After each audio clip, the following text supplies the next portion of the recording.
EAGLES, Eagles.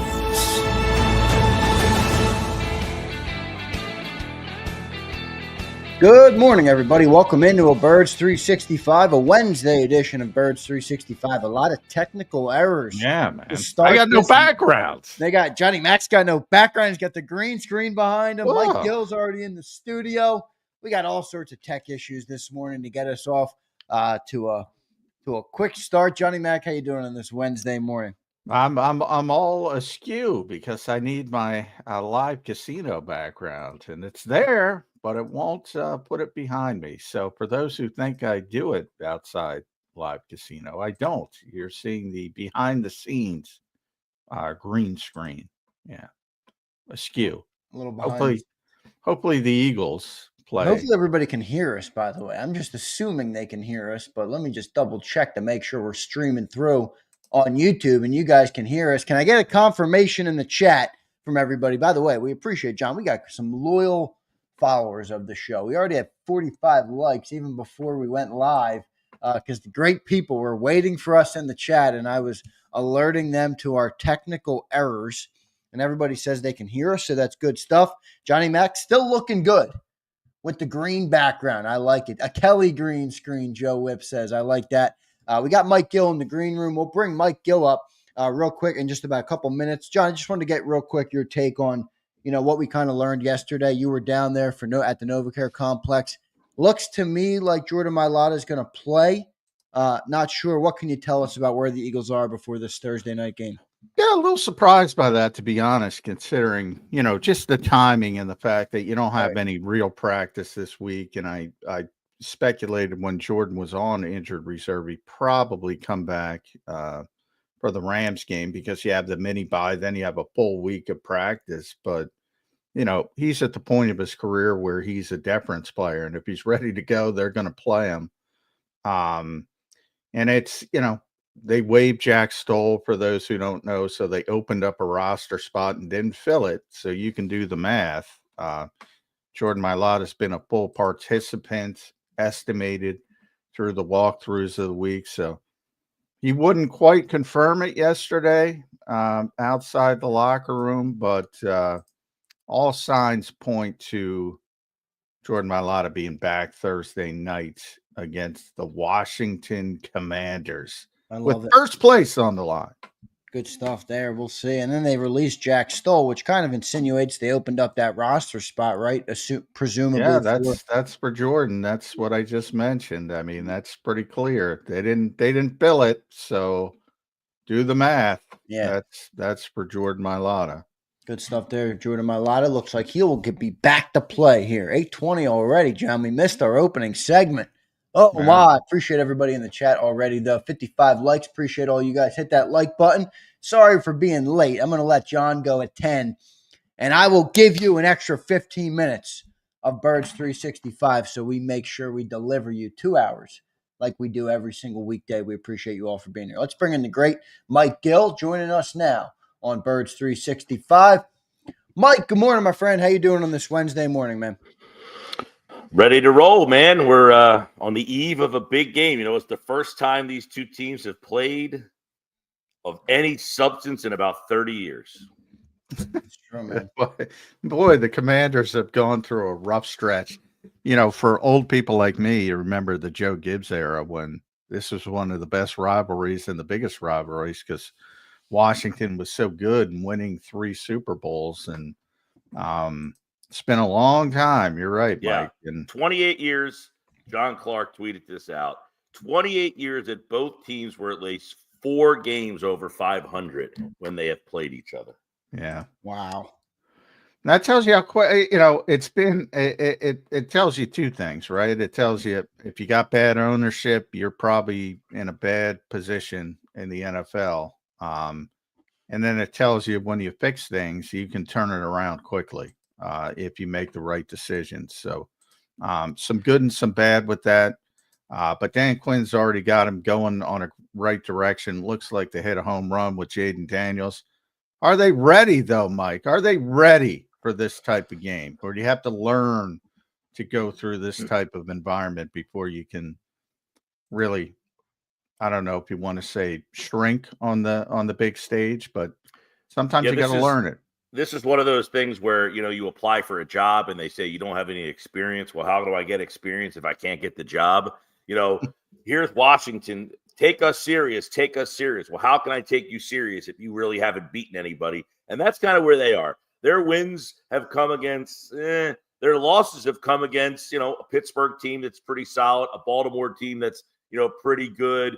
They lost to Tampa earlier this year when Tampa was pretty good. So their 3 losses are against teams that are a little step up in competition. Most of their wins are against lesser opponents. Now, when you have, it's funny because they got this quarterback, and they were the team, you do this exercise in the offseason, which team can go from worst to first. And they were one of the teams that I said, well, if the quarterback is their version of C.J. Stroud that just changes the whole team, maybe they could be that team because Dallas looked like they were stumbling. Philly, you didn't know if they were going to come out of that malaise from last year. Right. And it seems that they got the quarterback so far. Now, last week, interesting part about them is, and I talked about this with you yesterday, John, on my show, which is Pittsburgh blitzed them 53% of the time. And Jaden Daniels looked like average guy. I mean, he completed 50% of his passes. They sacked him a whole heck of a bunch. He missed a couple of open throws that really changed the complexion of that game. So it's the first time he stepped up in pressure and had some problems. Because when you look around, to go back to your question, they don't have a whole heck of a lot. Like, they got McLaurin, and then after that, they don't have a whole heck of a lot of guys that scare you on that offense. Their offensive line's not great. There's not a guy on defense that just stands out like, how are we going to figure out what to do with this guy? So this will be the first opportunity for them to be in prime time and in a game that's meaningful. You're playing a division game with first place on the line. If Philadelphia wins, 77% chance for them to win the division. And if they lose this game, I'm telling you, man, Washington. Oh, it's right back. Yeah, it's right Washington back. does not have very many losable games left on the schedule. In fact, in my estimation, the only 2 losable games they have on the schedule are the 2 Philadelphia games. I think they can go 5-2 the rest of the way, which would get them to 12 wins. And that's with losing both Philadelphia games. They have 1 game against Atlanta late in the year that they might have some problems with. But other than that, I think Washington can get to 11 or 12 wins. That's what makes this game tomorrow so important. Yeah, it is a good one, and you brought up some good storylines there, Mike. Let me ask you about the Eagles though, because Washington is 7-0 versus teams under 500, and 0-3 against teams above 500.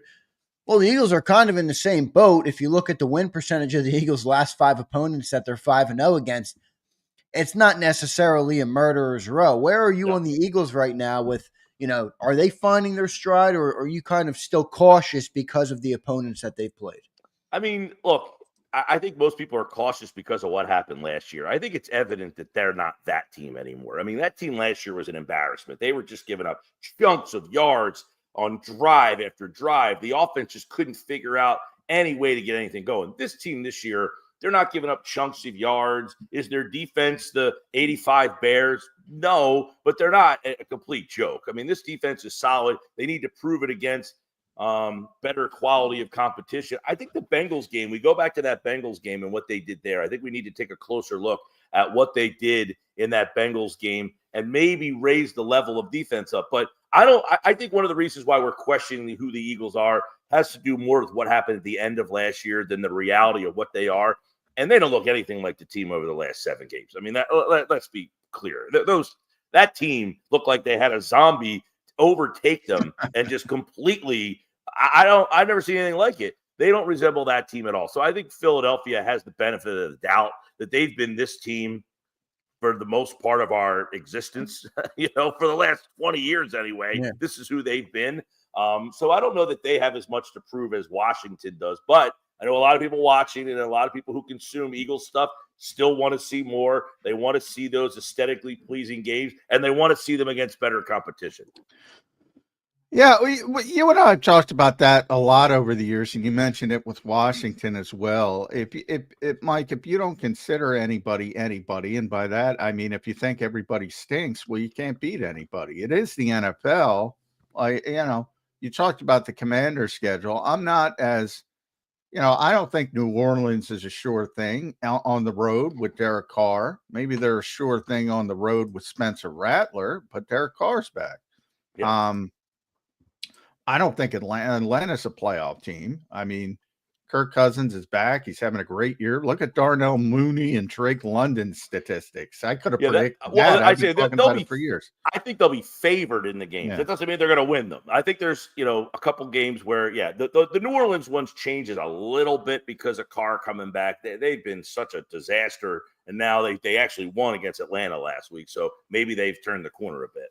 And we went through this in 2022 with the Eagles who'd they beat? Yep. Well, if nobody, and over this stretch, another 5-game winning streak, which is unbelievable when you talk about Nick Sirianni and his career. By the way, now in the top 10 of all-time coaches in the NFL for a winning percentage, but let's fire the guy. But I digress. Another 5-game winning streak, but everybody looks at that and says, well, it's the Giants, it's the Cowboys with Cooper Rush.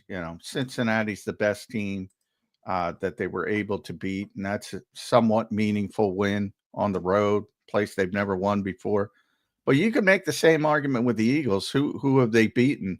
But you can make that same argument with Detroit and everybody else because everybody thinks nobody's nobody. It's the NFL. It's hard to win.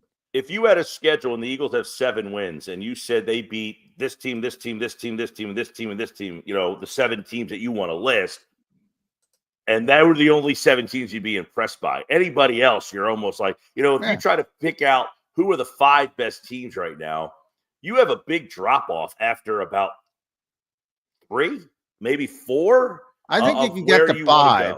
I think you can get to 5. I can get to 6. You got Kansas City, Detroit, Buffalo. I guess people are throwing Baltimore in there. And I can get to 6. I still think Green Bay is very good. Yeah, they are. Do.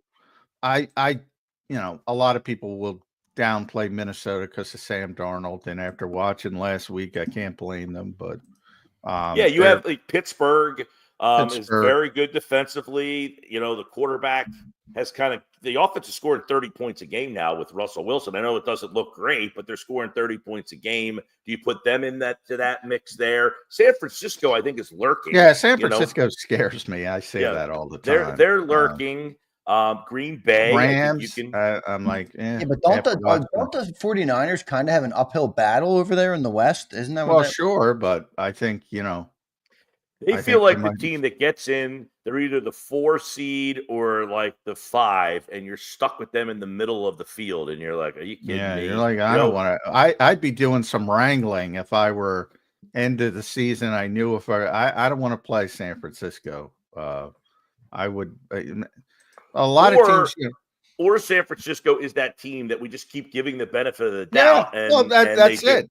I freely losing. admit I'm giving them the benefit of the doubt. I freely admit that. But if they I'm have a lot of good players on that team, though. I mean, like I remember 2018. I talk about this all the time. The Eagles, there was a chance they weren't going to make the playoffs coming off the Super Bowl, going into the final week of the season.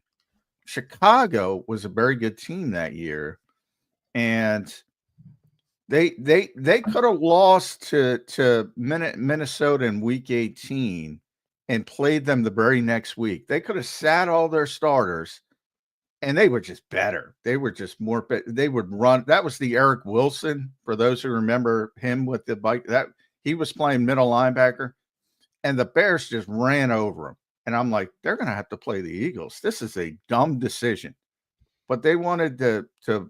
But you blow out their chest and say, we don't care, we're good.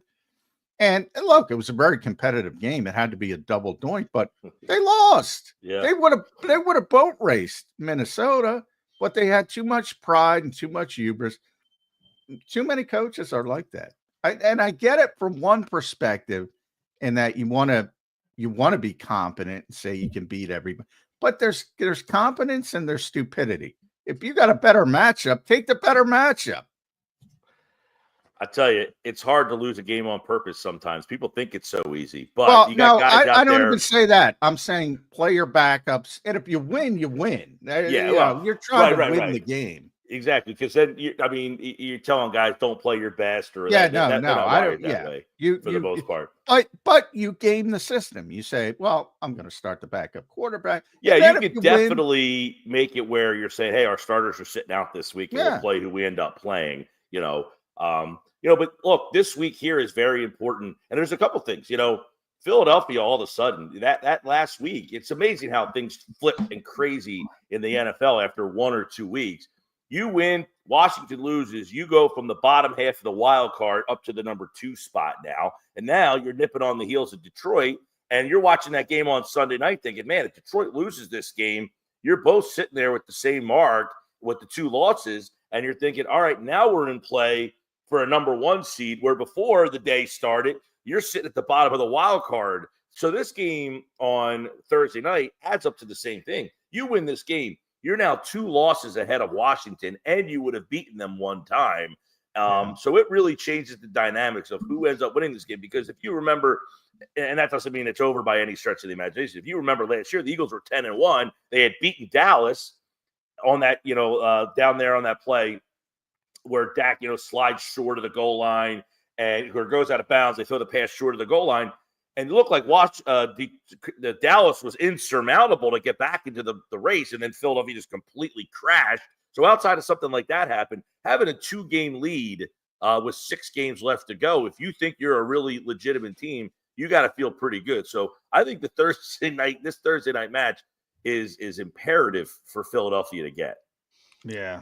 Well, Mike, how do you view Jaden Daniels? I mean, how do you view Jaden Daniels? He's a rookie. He looks pretty good. There's been a couple games where he hasn't exactly flattered me. Like you mentioned, Steelers. I didn't think he was great in that Bears game where they kind of won on a magical Hail Mary. A lot of hype going around Jaden Daniels. Ron Jaworski said yesterday he's the greatest rookie quarterback he's ever seen in his life. How do you view Jaden coming into this game?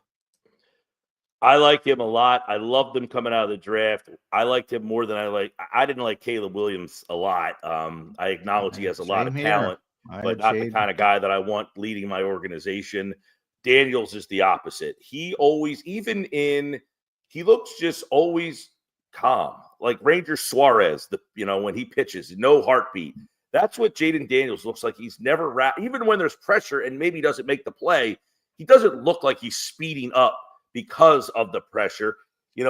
I think if he had better talent around him, I think that's one thing with Washington right now. They don't have a lot. I mean, they just have, McLaurin is a very good number 1 receiver. He's not that, A.J. Brown 1A. I think he's on that second tier of the receiving.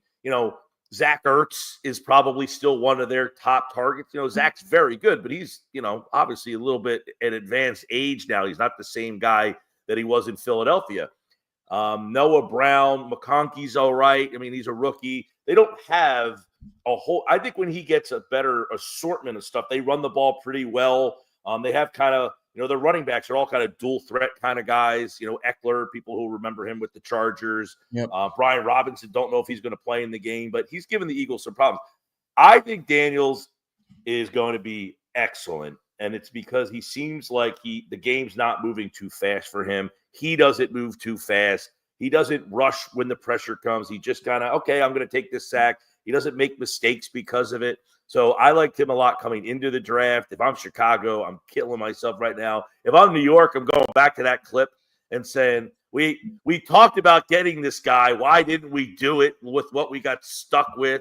Remember that draft where they were talking about they had Daniels in the room. They didn't get it. And remember the clip of the GM's son who's like, and he asked his kids, he's like, who would you guys take? And then one son's like, go for it, take Jaden Daniels. And he's like, he's like, you only get one chance to do this. And they missed it. Now, listen, they didn't get, he was the second pick in the draft. I like him a lot. And I think Washington, now listen, you remember 10, 15 years ago, Robert Griffin III came in as a rookie. Now he ended up getting hurt, and that kind of ruined his thing. That's the only thing with Jaden Daniels. He's kind of small, and if he keeps taking some hits here, he already hurt the ribs. He did play the next week there, but can he withstand the week in and week out? But I think other than that, this Washington team they will be the next it should be Philly and Washington here for the next couple of years. Oh, yeah. It's flipped to – it's always been it seems like it's been a two-team division for a decade plus. It's still a two-team division, but Washington has shifted places with Dallas.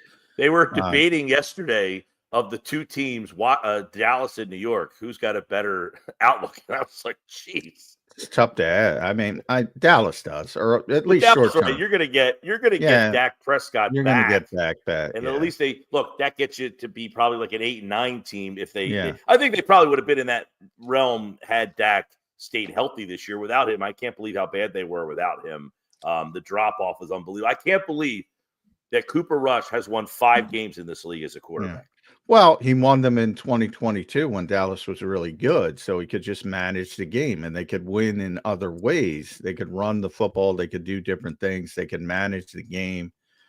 They can't do that now. They don't have. Now he's got to make some plays, and he's incapable of making plays. So it's a little bit different. But with Jaden Daniels, I don't know if I'm going to call him the greatest rookie quarterback of all time.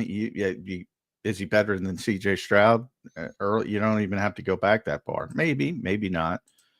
Well, C.J. I think is taking a step back with the lack of weapons. My point is, does everyone expect quarterbacks not to have bad games or mediocre games? Or, I mean, even the best Patrick Mahomes. Look at some of the games he's had this year. Yeah, they're winning games. I mean, I don't get the expectations of people. Of course, he's not going to look like the best player in the history of the world every single week. But even if you look at the losses, all right, Tampa Bay was very good early in the season, as you mentioned, Mike. I think a little bit better than people expected till all the injuries took hold. They got blown out of that game. That's it.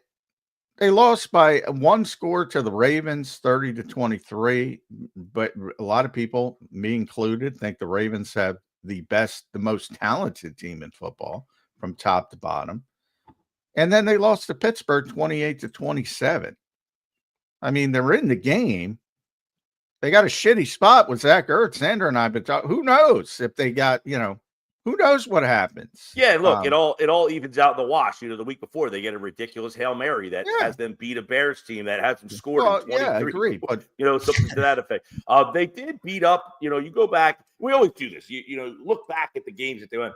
They did beat up on Arizona pretty handily. They killed Arizona. They killed Cleveland, which, the Eagles played Cleveland, but they struggled with Cleveland. They destroyed Carolina, which is a terrible team. On the other hand, they let the Giants stick close. They let the Bears stick close, as you mentioned, with the Hail Mary. That's bad. Although, Chicago at the time had not come off the rails. That may have destroyed Chicago, that play. Because they seem to have just totally lost it since then. Actually, they were playing pretty well to the point where people were saying, are 4 teams from the NFC North going to make the playoffs? Which was, never going to happen because they got to play each other. But there were 4 good teams in that division at the time. So I don't know. PFF has him as the 3rd best quarterback in football. That's pretty freaking good for a rookie. That's unreal good. I mean, that's impressive. Yeah, he had a stretch there after the first game, and from like 2 till, I guess, 2 weeks ago, where he was really playing very well, making great decisions. Last week in the Bears game, he didn't play all that well either. He wasn't great in that game.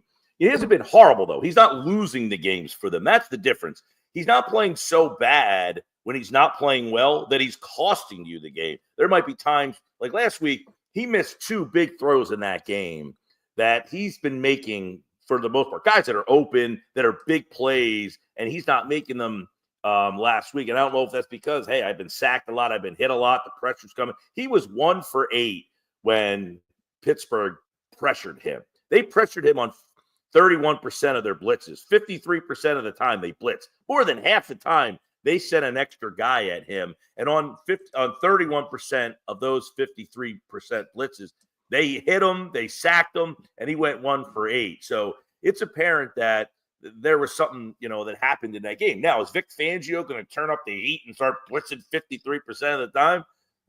I don't know that happens. So what do the Eagles do to try to emulate where he struggled in the Pittsburgh game and say, okay, he was 1 for 8 when he got pressured. How do we emulate that without blitzing? I'm interested to see what Vic Fangio thinks is the right way to go about it with the young quarterback. These old, venerable coordinators, they love when they get these rookie quarterbacks and can confuse them. So what's the look that confuses him? Well, and I think, you point out, and I wanted to look at it, so I did. I mean, Pittsburgh, and this is including that game, their blitz percentage is 23.2%. So, and that spikes because what were they at in that game, Mike? 50 something percent? 53% Pittsburgh blitzed. On 31% of the 53, they actually deemed pressure. So you think about Mike Tomlin and his reputation. He's not a blitz guy. So you're probably game planning. We always talk about game planning and play calling. Tom Brady explained this better than anybody. You're just playing the odds, basically. You're just saying, all right, this is what they typically do. So Mike Tomlin, being the coach he is, you swing it out, and they're probably not prepared for it. Now, to me, the question is, do you learn from that? And you say, all right, does he make the adjustment? Because that's a possibility. Now, the Eagles blitz 20.8% of the time. So they're down at only 6 teams behind them. So that's typically Vic's history, 22%, 23, and they're a little bit lower than that. But this is where it's interesting because, and we talk about this a lot, John. Washington and Philly are two of the best rushing teams in the league. Well, they both play with the lead a lot. So if is Washington going to try to run the ball against Philadelphia? So if you're sending blitzes, are they going to run right past where the blitz is coming from? Or do they not trust themselves as a legitimate rushing team? Because their offensive line is not great. They are not good up like that. They have some problems up front. They're starting like a third string tackle. Tanner Scott's in there right now. They kept a lot of – that happened to be the game that was on in our market last week. So they kept a lot of tight end help back there. So that limits the pass game is more, which Vic would say, okay, you're going to keep a tight end back here. Well, we're going to throw more guys in the secondary and have to make the quarterback make more decisions. That's where this chess match gets very interesting. Yeah, and hey, I'll we're not going to make our predictions today, but I'll say I like Vic Fangio against a rookie quarterback, any rookie quarterback, because he's going to throw some stuff out there that Jaden Daniels hasn't seen before. I guarantee you that. So I kind of like that. I kind of like that matchup from an Eagles perspective. But, you and I talked a little bit about blueprints. Everybody's in the blueprint. They showed the blueprint. I'm like, I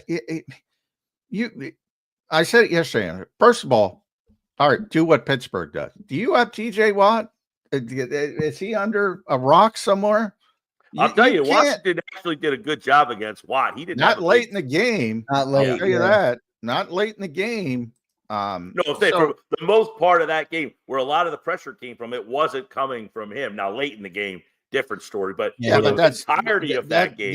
That's manufactured pressure. And again, if you're Cliff Kingsbury coming into that game, and let me get so Minnesota obviously leads the league in blitz percentage. Leads the league. They blitz like nobody's business. It's ridiculous.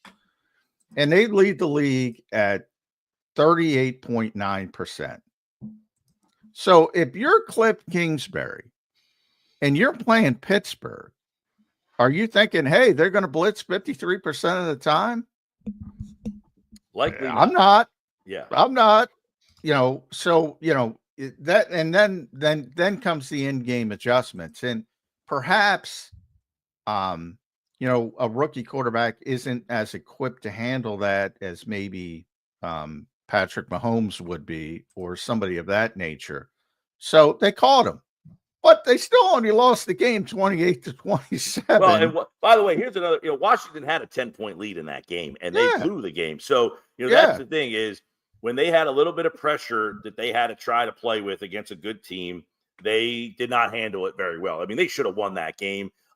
Russell Wilson did not have a great game. He only completed about 50% of his passes, but the one thing that he was able to do was some deep balls. And that's where Philadelphia excels. It'll be is Lattimore going to play in the game? I haven't seen anything. Robinson, I don't think so. Last I saw, Lattimore wasn't going to play, but I can't confirm. Yeah, he was on the injury report. Obviously, in a short week, it's I think Brian Robinson sounds like he's going to try to play, or because he tried to play last week, and it looked like he was trying to fight them. Yeah, he's a pretty big part of their offense. I mean, doesn't have quite the impact that Saquon has, but he's a big part of their offense. So getting him back will be big for them if he plays on Thursday night. Yeah, I thought in Washington, in watching that game, I thought the 10-point lead, Pittsburgh, and by the way, they're at home in the game, and they tightened up a little bit in there. They got a little bit like, is this moment a little too big for us? So I thought that was kind of an interesting takeaway from the way that game went last week. And then Russell Wilson, you get the guy who is just finds way. I think he's got like 40 fourth quarter comebacks, and he makes just a great throw. And he had 3 touchdown passes. So Washington's secondary vulnerable to the big play, which is why they go out and get Lattimore. And if he's not in this game, that's a big difference. Yeah, no doubt. But I do think, some of those issues we typically think of Washington as having the poor offensive line. They've gotten a little bit better. As you mentioned, you got to watch some of the injuries, but Biotic is okay. He's a solid center. Sam Cosmi is one of those guys who was, when he played early in his career, he was terrible, but now you wake up and you say, that guy's pretty good. And sometimes guys develop, and he's probably their best offensive lineman. You mentioned the running game and Brian Robinson. Don't forget Austin Eckler. They have a more conventional setup where they use 2 backs. Right. And Austin Eckler is, sort of their pass catcher, but he actually plays more than Robinson does, but Robinson's more the hammer guy. And then, these top running teams, look, and I'm not trying to downgrade Brian Robinson. I'm certainly not trying to downgrade Saquon Barkley or Derrick Henry, but the quarterbacks are a big part of it on all 3 of those teams. A big, big part of it. Well, look, this Washington team offensively has a lot of the same guys from a year ago where they just weren't very good because of the quarterback. So, but I mean, in the running game specifically, because the quarterbacks are. I know what you're saying. Yeah, you have to account the +1 in the running game, and we call it the +1 in the running game for a reason. You have to account for one more player than if you're playing Brock Purdy or Kirk Cousins or Matthew Stafford or Sam Darnold or any of these pocket style quarterbacks. You don't have to account for an extra guy who can gouge you in the running game. And that not only can Jaden Daniels gouge you, and Lamar Jackson, obviously, and Jalen Hurts, obviously, but the accounting for them, even when they're not running, opens up the space for Derrick Henry and Saquon and Brian Robinson, et cetera. And it makes it more difficult. There's no wavering of that. Those teams are effective running the football. They have good running backs, but they have good quarterbacks who can run the football as well. So that's a big thing there for them. And look, last week I think he only ran for 5 yards. So Washington did a good job of keeping him in check. A lot of that sent the pressure. It's going to be fun to see how this matchup, because as you mentioned at the beginning, how much has Washington matured, over the course of these 9 weeks. Last week they looked like they kind of, whoa, we're in the bright lights. Everybody's paying attention to us now. They kind of had that moment in the game I felt like last week. So it'll be interesting to see what this, being on the road on a Thursday night, short week where you don't get to really practice, how much that affects everything. I don't like that. I don't like that because me this neither. game should be. I'd like to see this game with full preparation. See, these Well, you two could teams. blame Washington. Amazon Prime, they're like, give them Washington. You want Yeah, an I NFC know, East game? yeah. Take Washington. And now it turns No, out it's that this is- nobody's fault. It's just a shame No, from the because perspective. Amazon Prime always gets the reputation that they don't get the best game. So it's like, you want an NFC East game? You get Washington. There you get Philly and Washington. You don't get Philly, Dallas. You get Philly and Washington. Yeah, it's going to turns be out to the one. interesting with Dallas in the seasons ahead if they can't turn it around. They have 4 primetime games out of the I know. next 6. I know. That's torture, by the way. That's torture. You got to watch Cooper Rush in prime time. Or Will Grier. Yeah, Will's gone. Will's He's with Dallas. yeah. They got I'll tell you, the guy that Washington has too that I think has flown under the radar for a better part of his career is Terry McLaurin. He's a good receiver, obviously. Eagles killer, by the way. Yeah, and he is an Eagles killer. Yes, he is. He's had many games where he has gashed us in big moments. What do you make of him, Mike? How do you take him out of the game? And then I have a follow-up question here. We had an interesting debate on the show yesterday. Not John and I. On the Don't forget, afternoon Mike's show. got a hard out at 9. Yeah, so we'll get to that real quick. But just taking away Terry McLaurin, Mike, how do you see it? Yeah, like I mentioned, earlier, he to me is not that 1A, that, big time. He's that next tier down. I guess he would be like that, tier 2 type of receiver. He's been, I think in the games against Philadelphia, I think I read he had like 846 yards, bunch of touchdowns. And by the way, he's got 6 touchdowns this year. I think his career high is 7. I'm every week now, like last week, you want to see if Quinyon Mitchell gets matched up with these guys and how he stacks up. I mean, if you're stacking up against CeeDee Lamb, I would imagine you could stack up against Terry McLaurin. So, yeah, having Quinyon Mitchell, doesn't that change the dynamics for everything? Doesn't it make you feel – it's amazing how having that guy now makes you feel, okay, you have Terry McLaurin, we have Quinyon Mitchell. Like, he's getting to that spot. Now, he's a rookie, and he's going to have a week where maybe you're kind of scratching your head at him. But it certainly makes you feel like, hey, that's their top weapon, and we have our top weapon. Okay, well, let's see how this plays I out. just want to add, in all defense of CeeDee Lamb, who's a hell of a player. There were no curtains at AT&T Stadium, and Cooper Rush is throwing him the football. True. So while I agree with you that CeeDee Lamb is better than Terry McLaurin, it's going to be more difficult with Jaden Daniels throwing to Terry McLaurin than Cooper Rush throwing hey, listen, to CeeDee Lamb. that ball in the end zone that CD just didn't see or anything, that's a touchdown. I mean, in any other day, in any other city, that's a touchdown. He's open, the throw, I don't know if it was it, but, he didn't even make an attempt for it. So that's a touchdown. Keep that in mind.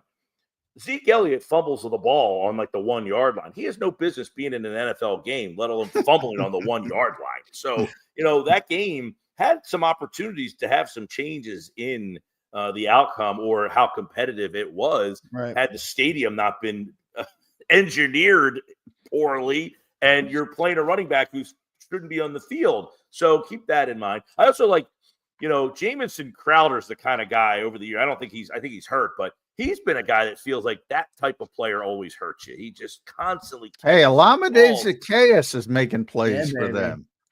Right. Alameda Zacchaeus. They've got McConkey, Zacchaeus, Noah Brown. So they have these little ancillary guys. But this is where in the past, where a guy like Crowder would get these little chain moving catches, 3rd down and 6, and he just kind of catches it and spins around and gets that, breaks a tackle. This is where having Cooper DeJean kind of changes the dynamics of the guy in the slot catching that ball and then breaking a tackle and getting the first down.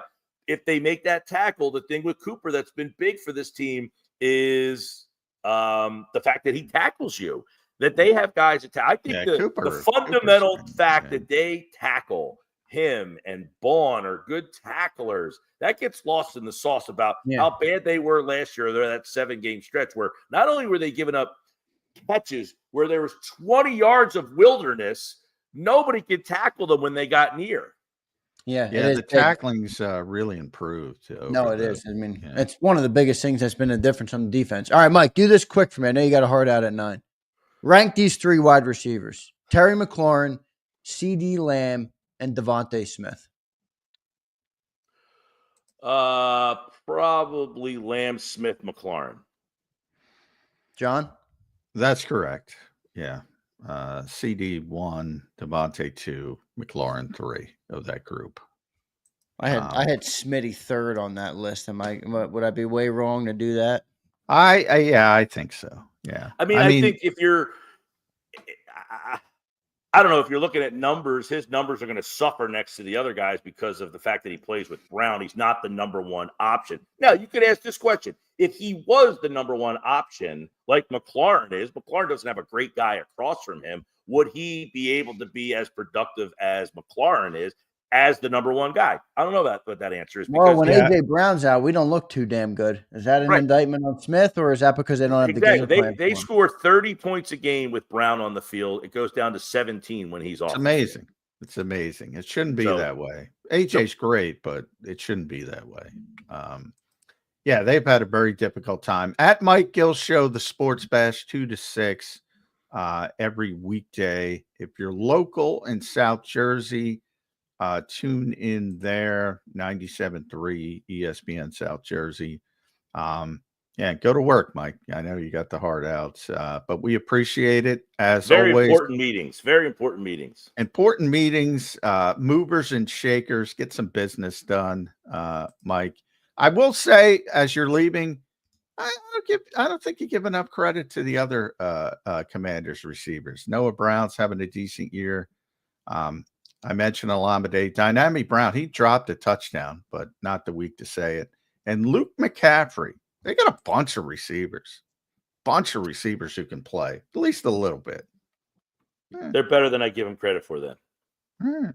We'll see how it plays out. Mike, thanks for joining, man. Make sure you guys follow Mike at Mike Gill Show. We appreciate you, Mike. See ya. Thanks, bud.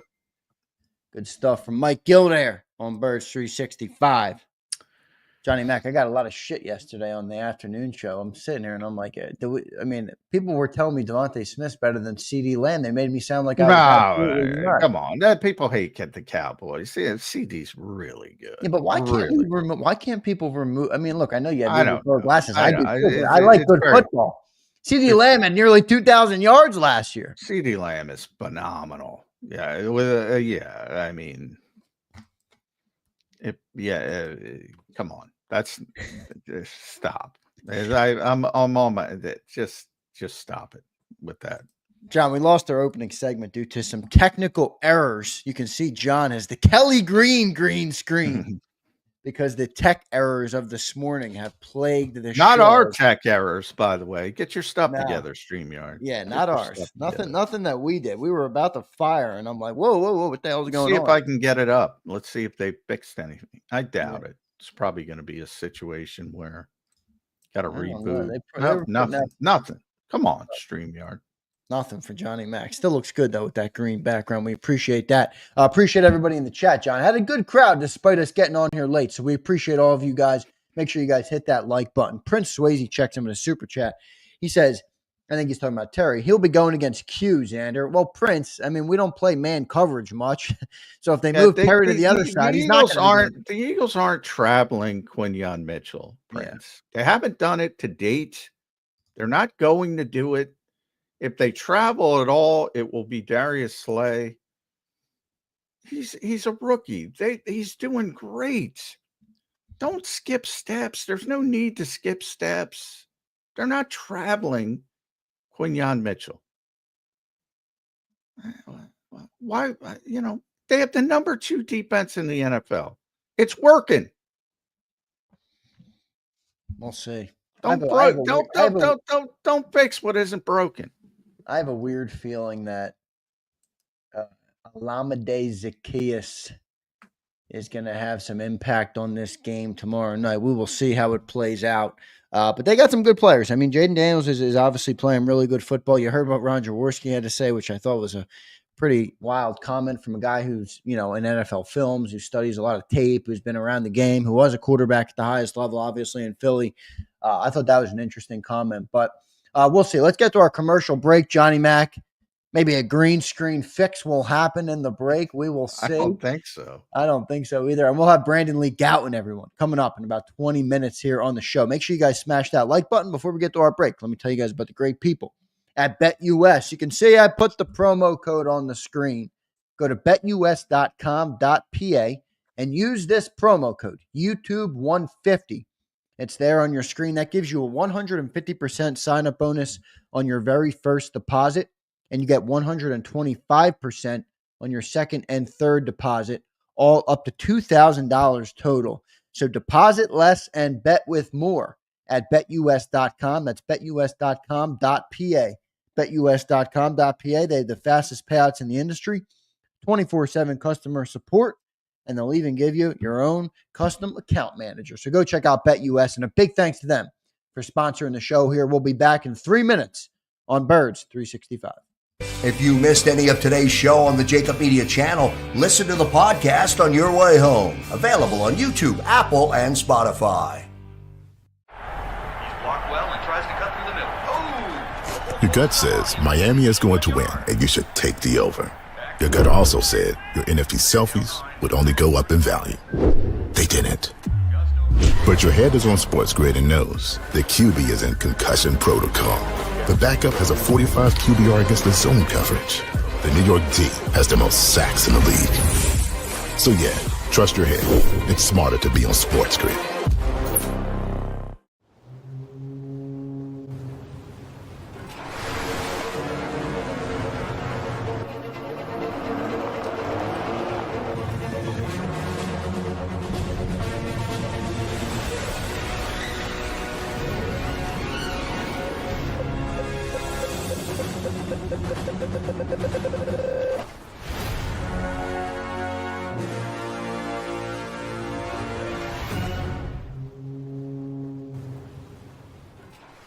Score and save in southeastern PA and Delaware with Colony Pools this football season, and let the experts close your pool with a custom Merlin safety cover in green for the birds. And if you join our Winter Watch team, we'll give you another 20% off, and Colony Pools will handle it all. Keep your tiles on your pool, not in your pool. Fly with Colony right now, Birds fans. Visit flywithcolony.com.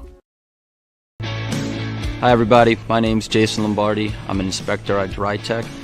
At DryTech we offer three major services, the first one being basement waterproofing, the second service we offer is foundation and structural repairs, and then the third service that we offer is mold remediation. If you feel you are having a waterproofing issue, give DryTech a call or check us out online.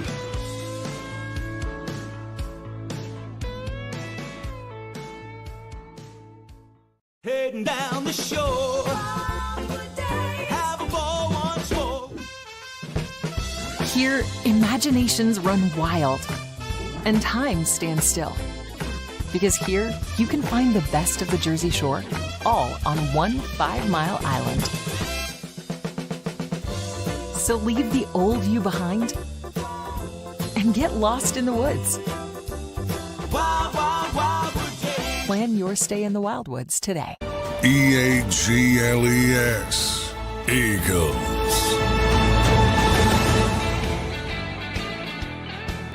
Welcome back in, everybody, to a Wednesday edition of Birds 365 here. Appreciate all of our viewers this morning working through the technical issues with us. We'll be joined in about 15 minutes by Lee Gowton. I want to thank everybody for being here, and also for our new subscribers that have come in. We are just under 500 away from making the 50,000 mark. So big thanks to everybody who watches the programs. And if you're watching this after, if you're enjoying the show, consider subscribing to JAKIB Sports. We keep you covered with Eagles content 24/7.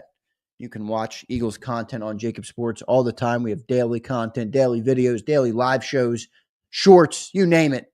We got it here on JAKIB Sports. So if you're new to the content, if you're new to the channel, drop us a subscribe, and we appreciate that one. Johnny Mac, big game, man, coming up tomorrow night. Maybe the biggest of the year for the Eagles up to this point. When you look at the Eagles' offense and how you expect them to attack, how do you view it? You know, this Commanders' defense has some issues with their defense. If you're the Birds' offense, what's the game plan coming in here? That's interesting on the short week. I mean, I think the Eagles are at the point where I say it pretty consistently that they're going to, do what's working on a particular day. So they can run the football, they're going to run the football. If they can throw the football, they're going to throw the football. But this more so, is a DNA game, so to speak, because of the short preparation window.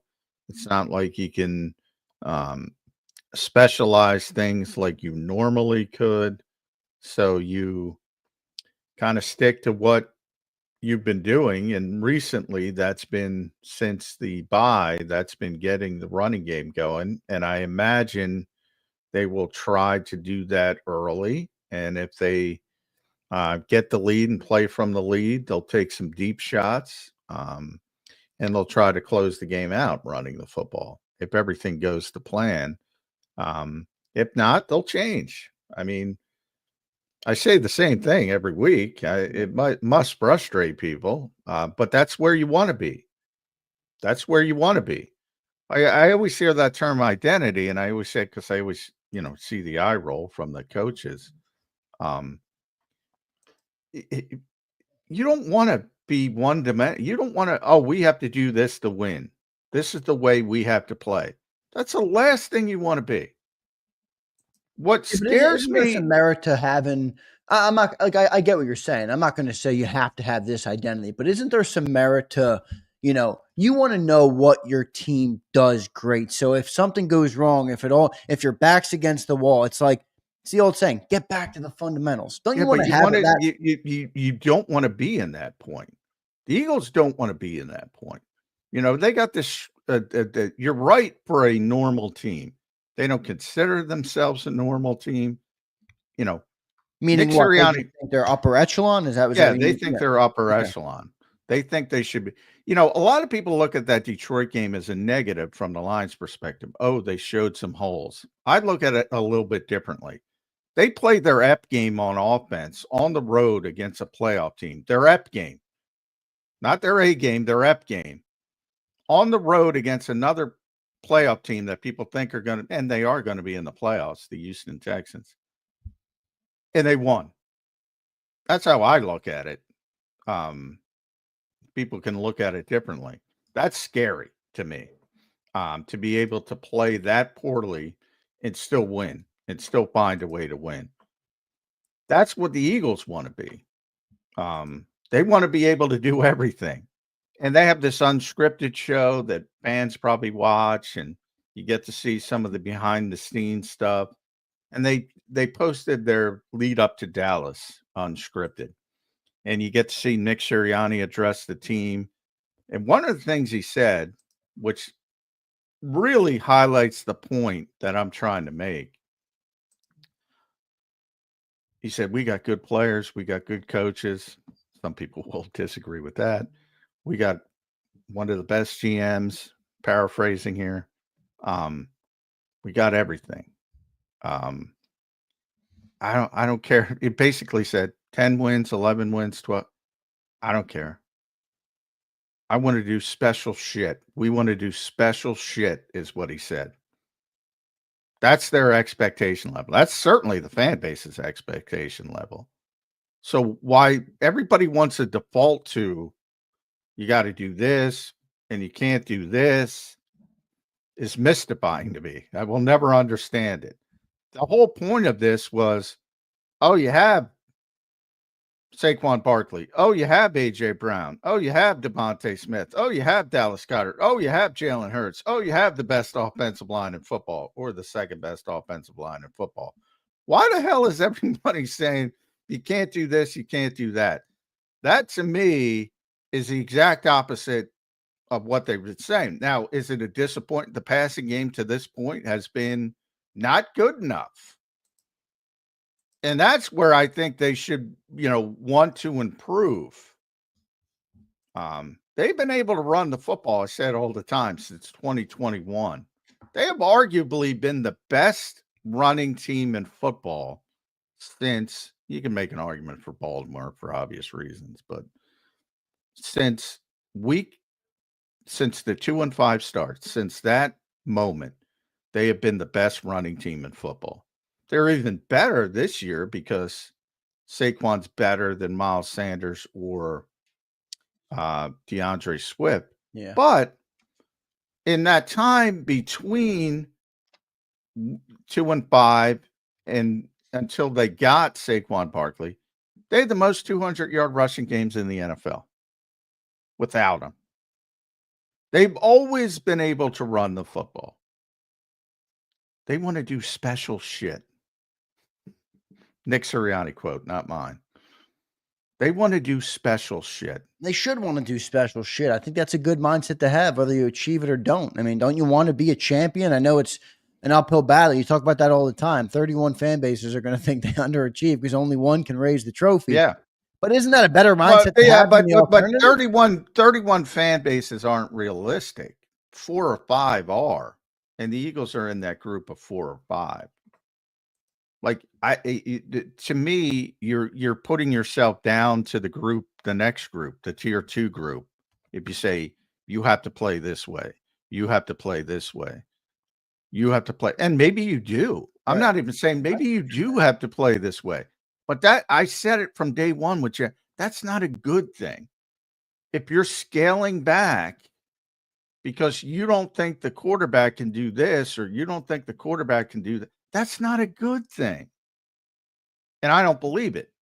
More importantly, I think the quarterback can do a bunch of stuff. Now he's got to get better.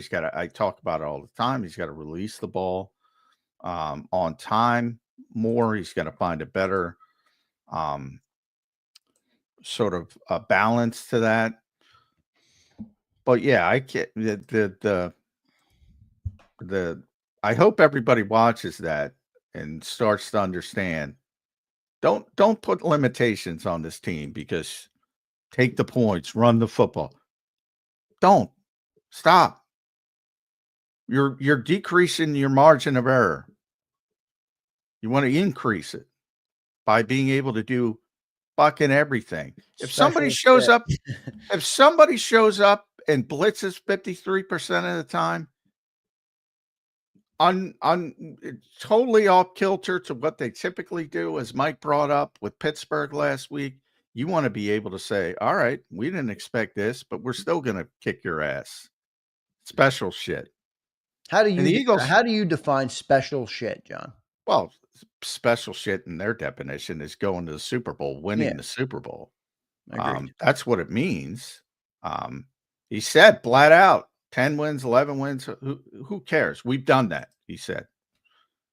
Who cares?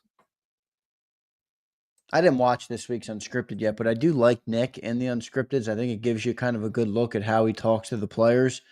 I am not a Nick hater by any means, like some people are, which I don't have a problem with people being a hater, but the guy does win a lot, and I do like. I'll check out the Unscripted today. I didn't see it yesterday. Yeah, it's a good one. Well, the special shit thing, I'm probably going to ask him about that today. He probably doesn't like it, but I wouldn't like it either, to be honest. If I was the coach of a team, I wouldn't want that stuff getting out there. But that's the world we live in. These teams are no longer just football teams, John. They're media organizations. Well, we can't get blamed for that. We get blamed for everything, but that's their own in-house production crew showing that shit. So blame them. Yeah, that's what I mean. JAKIB's a media company. The Eagles have, $5 million a year being put into their media enterprise, which is its own thing. So, that stuff is going to happen even. 41-19, 683 winning percentage, 9th best career mark in NFL history. NFL history. That is the head coach of this team. Second among active coaches. He has passed Sean McVay, but not Sean McVay, Matt LaFleur, but Jim Harbaugh has now passed him. Who's also maybe a dick, but he wins. He does at every level. Yes, 41 and 683. Is this team positioned, in your opinion? I mean, I know you're going to give us the objective view that, as you always do, but is this team positioned to potentially have the chance to do special shit, in your opinion, as Nick Sirianni worded it? Yes, if they and they will approach it the right way. Yes, yes. But you don't do special shit by taking the points and running the football. You don't do special shit that way. Well, You don't. You don't. Then you turn into, conservative nervous Nelly. And you can win that way. It's just the margin of error is way smaller. yeah. I encourage everybody though they got to keep building on it. It's not about even beating Washington right now. It's about building, playing your best football late in the year.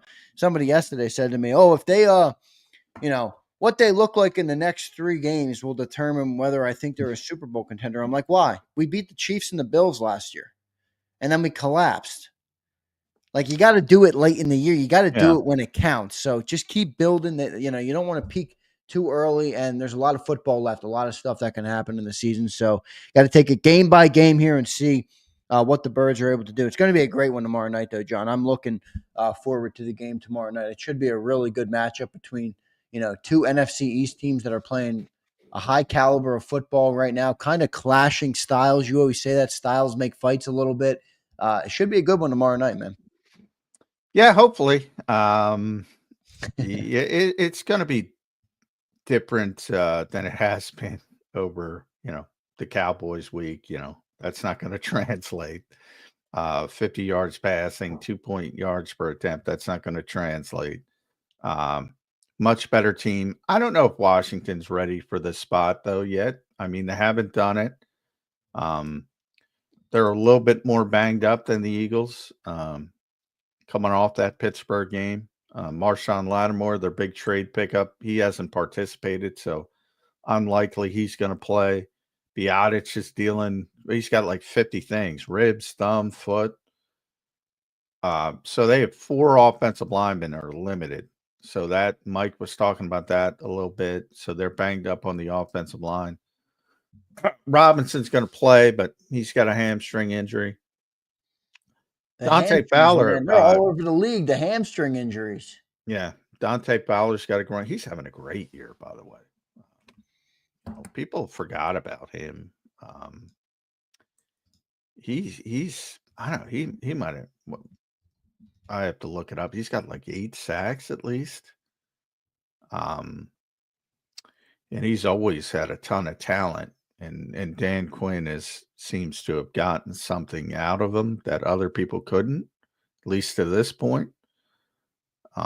So he's somebody got to, and Bobby Wagner. Bobby Wagner is just unbelievable. I mean, you talk about all-ball linebacker. I did not expect him to keep up this level of play at this age. I mean, Vic loves softball linebackers. That's his, whole thing. He just talks in reverence about him. He's just, what a player. First ballot Hall of Famer. And he's been doing it for years and years and years and years.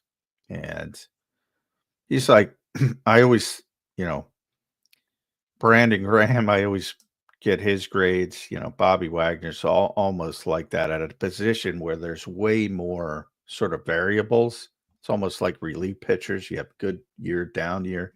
He's like 5th, 9th, 4th, 1st, 11th, 2nd, 15th, a bad year.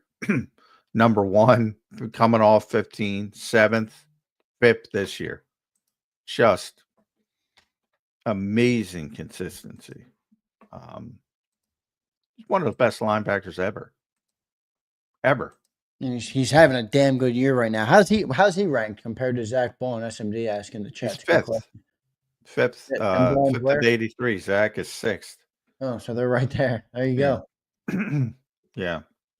But those were the numbers. That's his every year is Bobby Wagner. He's been around for 1, 2, 3, 4, 5, 6, 7, 8, 9, 10, 11, 12, 13 years. So, he's been top 10, 1, 2, 3, 4, 5, 6, 7, 8, 9 of those years. Yeah. And the down years are 11 and 15. He's 34 years old too. Like that's a physically daunting position to be playing that good at 34 years old. Impressive what Bobby Wagner's doing, man. He clearly takes care of the body, and it is a good spot. 9:21 here, waiting for BLG. We'll see if he checks in. Let's get to our commercial break. I'll make sure BLG is all good. I'll reach out to him again now. Let's get to our commercial break. As I mentioned, before I do that, let me tell you guys about the great people at BetUS. You can see that promo code on your screen. YouTube 150. It gives you 150% sign-up bonus on your very first deposit, and you get 125% on your second and third deposit. So big thanks to them for sponsoring the show today. All up to $2,000, by the way, on those sign-up bonuses. You deposit less and bet with more at BetUS. Thanks to them. We'll be back in 3 minutes on Birds 365. If you missed any of today's show on the JAKIB Media channel, listen to the podcast on your way home. Available on YouTube, Apple, and Spotify. He's blocked well and tries to cut through the middle. Oh! Your gut says Miami is going to win, and you should take the over. Your gut also said your NFT selfies would only go up in value. They didn't. But your head is on Sports Grid and knows the QB is in concussion protocol. The backup has a 45 QBR against the zone coverage. The New York D has the most sacks in the league. So yeah, trust your head. It's smarter to be on Sports Grid.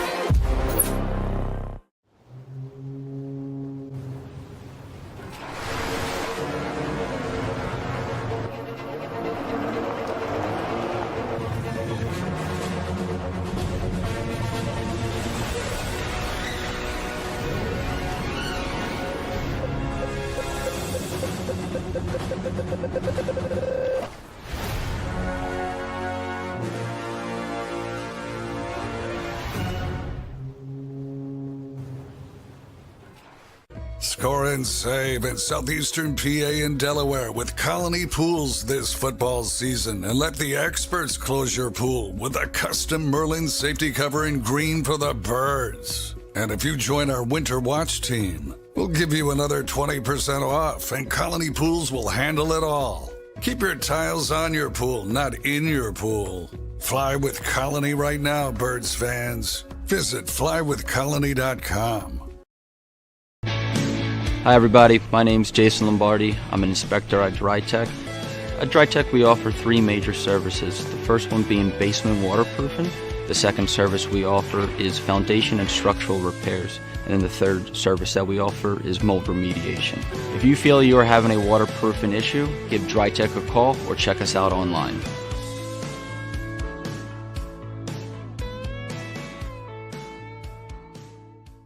Heading down the shore. Have a ball once more. Here, imaginations run wild and time stands still. Because here, you can find the best of the Jersey Shore, all on one 5-mile island. So leave the old you behind and get lost in the woods. Wild, wild, wildwood day. Plan your stay in the Wildwoods today. EAGLES, Eagles.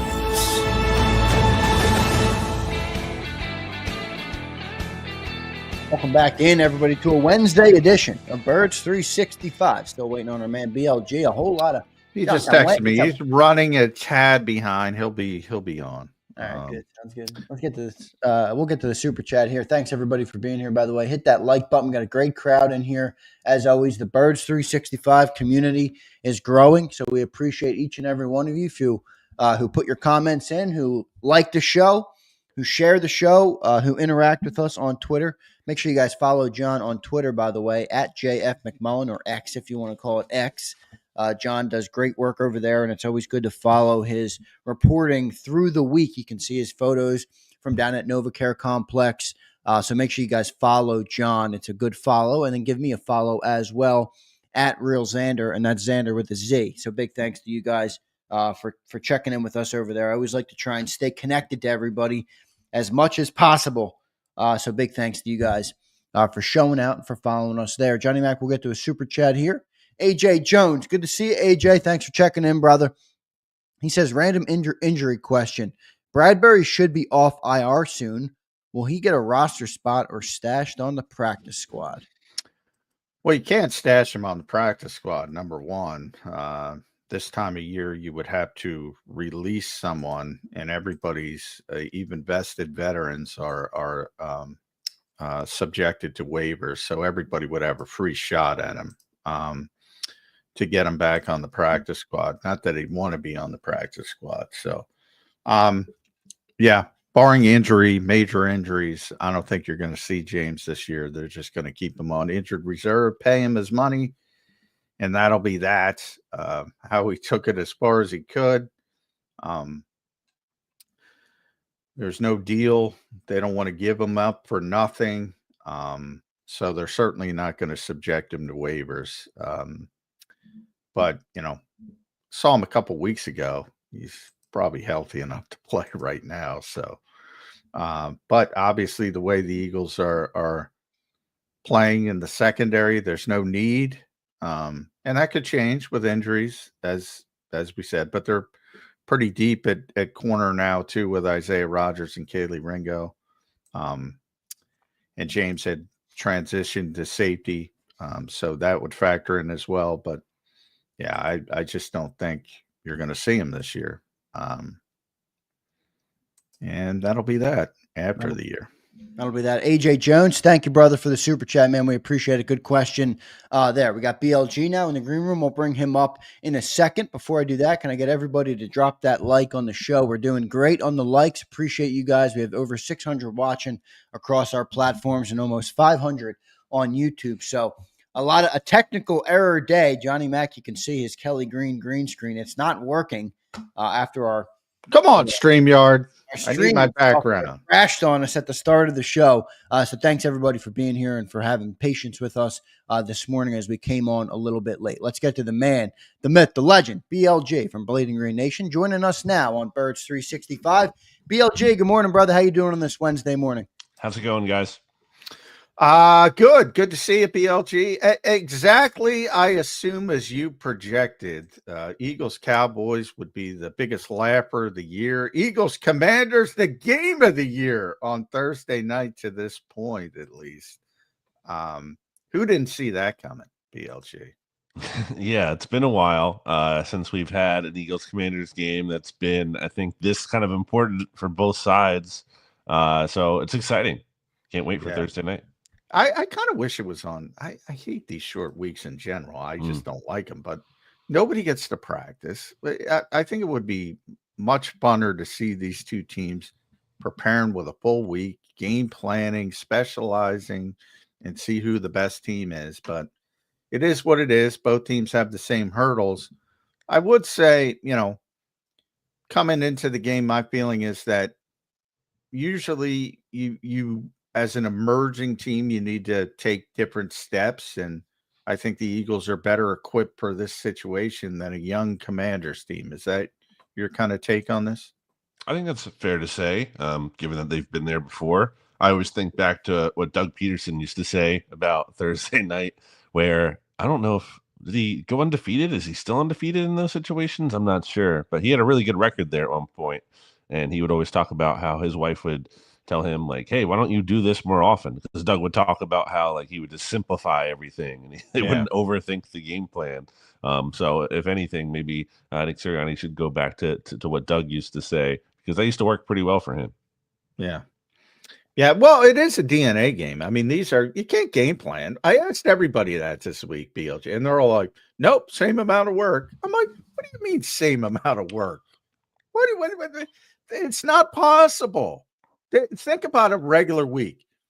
You got Wednesday, which, they tend to scale back this time of year. They went to a walkthrough last week. Thursday has become the biggest practice of the week. Friday, another practice. Situational Saturdays. It's all wiped out. You're on the field. Yet they all sit there and go, oh, same amount of work. Come on. Anybody buying that? Given the way they've been talking and how they kind of treated the Cowboys game, I wouldn't be surprised if they were doing a little bit advanced work leading into. They do with quality control guys and all that, but they always do that. Yeah, yeah. But you don't practice. Nobody practice. It's all walkthroughs. Every injury report you will see this week is an estimation because nobody practices. By the way, are you surprised Jordan Mailata's coming back this week with the mini bye, and then he could have a full week? I pegged Los Angeles right away. Are you a little surprised they're going to get him out there? Yeah, I mean, I think maybe it's just a matter of this is a really big game. Like the magnitude of this game is really important. And you look at the Commanders' schedule coming up here. If the Eagles lose this one, there's no guarantee they can kind of make up ground on that team. It's possible, but it's not a foregone conclusion. So maybe it's just the magnitude of the game, and maybe it's that the injury, wasn't as bad as like needing all full, 4 weeks plus a little bit more. I'm amazed how Jordan has become a deference player. Think about where he's come from. And because a lot of guys, they wouldn't do that for. Like, it seems to me they're like, all right, is Jordan healthy? Is he cleared? Then he's going to play. Doesn't matter. He's an amazing story. He really is. I think we take it for granted now because of what he's become, not only on the field, but off the field, too, as a leader. He's the Eagles NFLPA rep. I mean, it's amazing. It is an amazing story, Jordan Mailata. And I have to remind myself of it. And as well as Fred Johnson held up, that is a big advantage for the Eagles when they have Jordan Mailata out there, because they don't have to help him. They don't have to help Lane, and all of a sudden that should open up the passing game. That said, BLG, this is Philadelphia. Everybody wants to run the football, take the points. I don't know if you saw Unscripted yet, but their Eagles sort of in-house media production, they just put up their Dallas week 1. I thought it was interesting because Nick was addressing the team, and he basically, paraphrasing, of course, was like, 10 wins. We have great players. We have great coaches. I know some people will disagree with that. Great GM. 10 wins, 11 wins. I don't care about that. We want to do special shit. A, do you think that's too early? B, is it just hyperbole? Or C, do you see this team having the capability of doing special shit, which is not taking the points?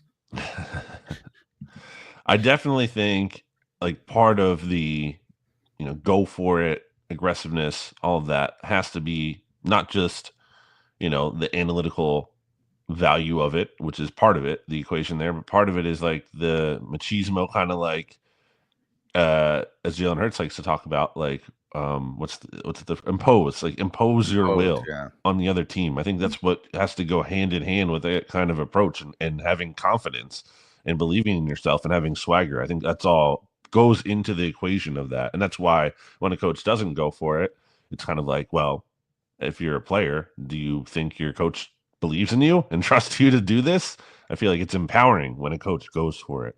And so maybe there are some situations where it could work against you. But I think ultimately you're kind of trying to build a culture, a mindset. And I think we see that a lot with the Lions and Dan Campbell and his kind of philosophy and approach to going for it and being aggressive in situations. So, I think that all has to kind of go together.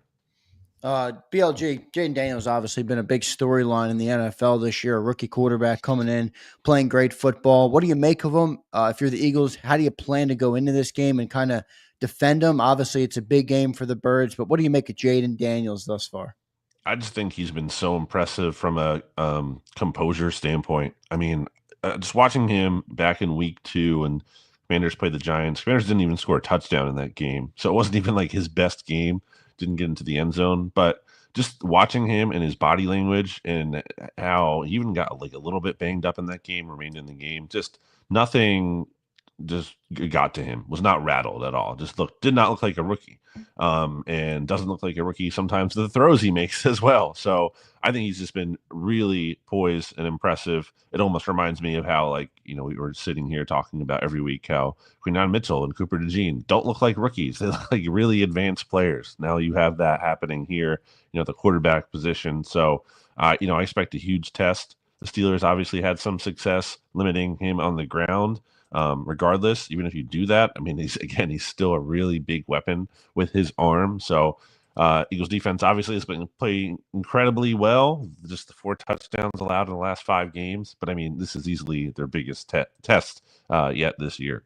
Yeah, how much? I'm sure you saw this statistic, and it's one of those.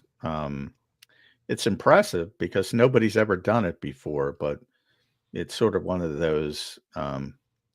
You can frame it around, but they've given up less than 50 passing yards on 17 attempts twice over the past 5 weeks, which has never happened before in the history of the National Football League.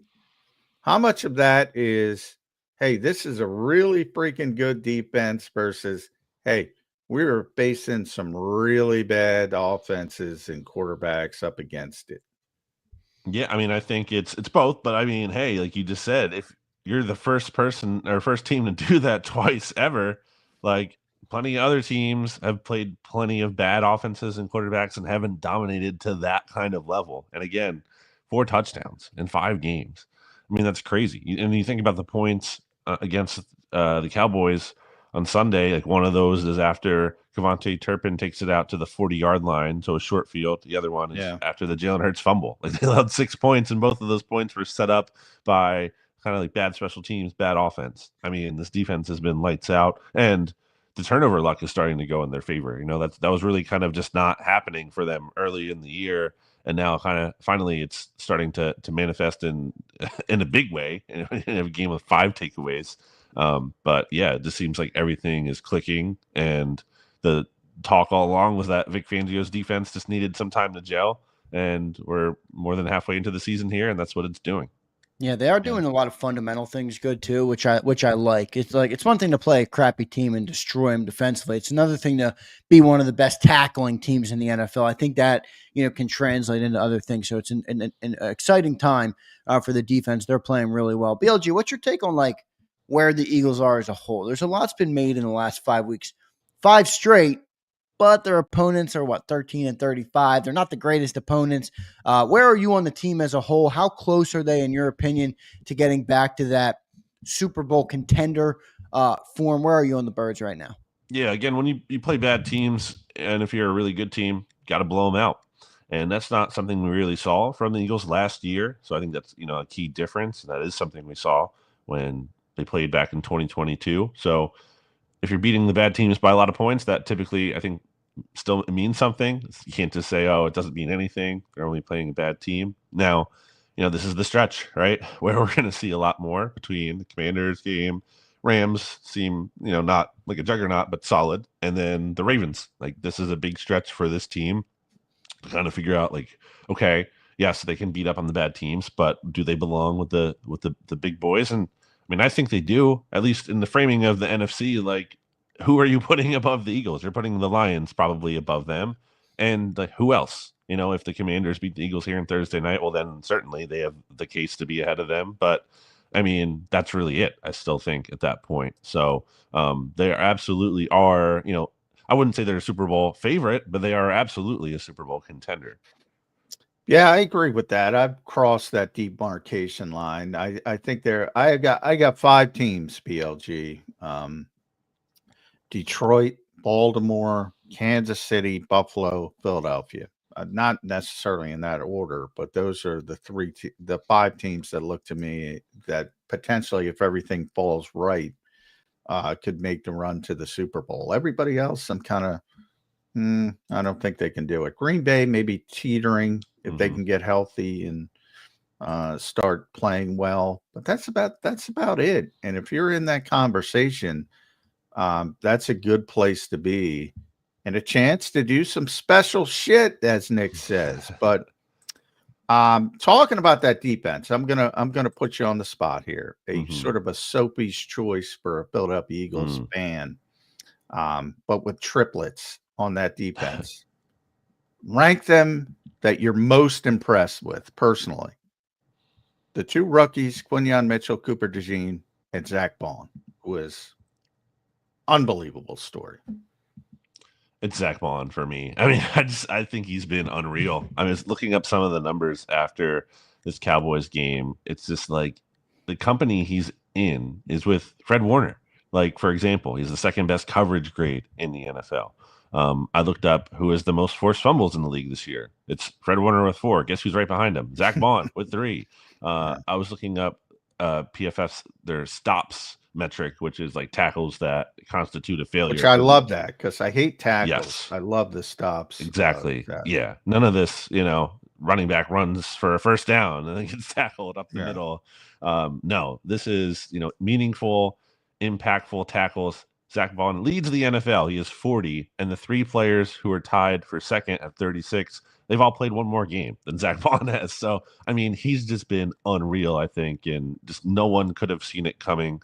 Obviously, Vic talked about how Howie Roseman put him on his radar, but it was Vic who saw more of a role than what Howie really envisioned for him. But I mean, I feel like even if you're putting, Vic Fangio here on some truth serum on the lie detector test. Oh, he's already admitted it, PFG. Yeah. He's like, I thought, but I didn't know. Yeah. There's no way. Yeah. Jeff Stoutland, by the way, admitted that back in the day. I'll never forget. We happened to get him the week Jordan Mailata, for some reason. Maybe that was the reason. I don't remember why, but we don't get the assistants that often. But the week Jordan Mailata was going to have his first start, and it was against Nick Bosa. And I think we all said, oh, this is going to be a freaking nightmare. And we asked Stoutland flat out, is he ready? And Jeff was like, I think so, but I don't know. I mean, even the guys there every day, you can't know. And, Vic deserves all the credit, but he admitted he no idea it was going to be like this. And it's going to be amazing. Bobby Wagner coming in. We were just talking before you came on. I mean, I think Bobby's, I don't know, that's a first ballot Hall of Famer, and he's still playing at that level 13 years in. And I think he's 5th and Zach is 6th overall. That's the level he's in with Fred Warner and Bobby Wagner. That is unbelievable. That is unbelievable. Now, but I'm going to force you to pick between Quinion and Cooper too. Yeah, I think I'm going to say Cooper over Quinion just because. Yeah, that's where I am. It's tight. It's really close. We're splitting hairs, kind of. I think at this point because they've both been really excellent. But I just think Cooper DeJean, this the tackling, he's been so impactful. Obviously, the defense. I don't think it's a 1-for-1 that. Okay, Cooper DeJean is the nickel cornerback, and now the defense is great. And they were bad before only because Avonte Maddox was playing. I don't think it's that simple, but I think that's part of it. And, add in the fact that he can also help you as a punt returner. Like, there's some extra value there. I think they've both been really good. Again, not really. And by the way, I want to say Quinion's been great too. But I'm right with you. If I had to rank them, I'd say Zach, Cooper, Quinion. But they've all been great. Yeah. So, but yeah, I'm 100%. I have the exact same ranking. Boy, that my goal for this defense, or I thought where they could go, was middle of the pack, and they're number 2 in the NFL traditional metrics, so it doesn't matter. But every metric, they're impressive. You mentioned the stretch coming up. It's not going to be sustainable what they have done over the past 5 weeks. But how good can they be? Do you expect them now to be a top 5 defense in the NFL? Yeah, I don't know about top 5. DVOA has them right now at 7th coming out of week 10 here. So that's pretty good. It's actually better than the offense, which is at 14th. I mean, I think my thinking on the defense is that I think they've built up enough here to earn the trust that they'll handle their side of the ball when it comes to a high quality opponent. Doesn't mean that, they'll shut them down, keep them out of the end zone entirely like they have. But I think at the very least, I trust this defense to do their part and make the game winnable for the offense. Like ultimately, I think the onus will still be on the offense against these high level teams, such as the ones coming up. But I think the defense will do their part to manage or to prevent the game from being totally, just put out of reach for the offense. That's kind of where I've come to trust this defense. Big test here, BLG, for this defense. We mentioned the last 5 opponents haven't particularly played world beaters, so we'll see how they're able to do. What do you think the game plan would be to go up against Jaden Daniels? I think Vic has the advantage because he's a veteran coordinator. Anytime you get a rookie QB, I think he can kind of confuse him with some looks, do some different things. But what do you think the game plan is to contain Jaden Daniels in this game? Yeah, absolutely. I think that's part of it. This is the confusion element. I think part of it is, discipline in the rush lanes and not letting him just run all over you. And maybe there's something, even though they're not practicing this week, that they can look at from what the Steelers did and kind of take some of those things to help them out there. But I mean, I think ultimately, again, on a short week like this, all the coaching stuff, it only goes so far because of the short preparation time. And it comes down to players making plays.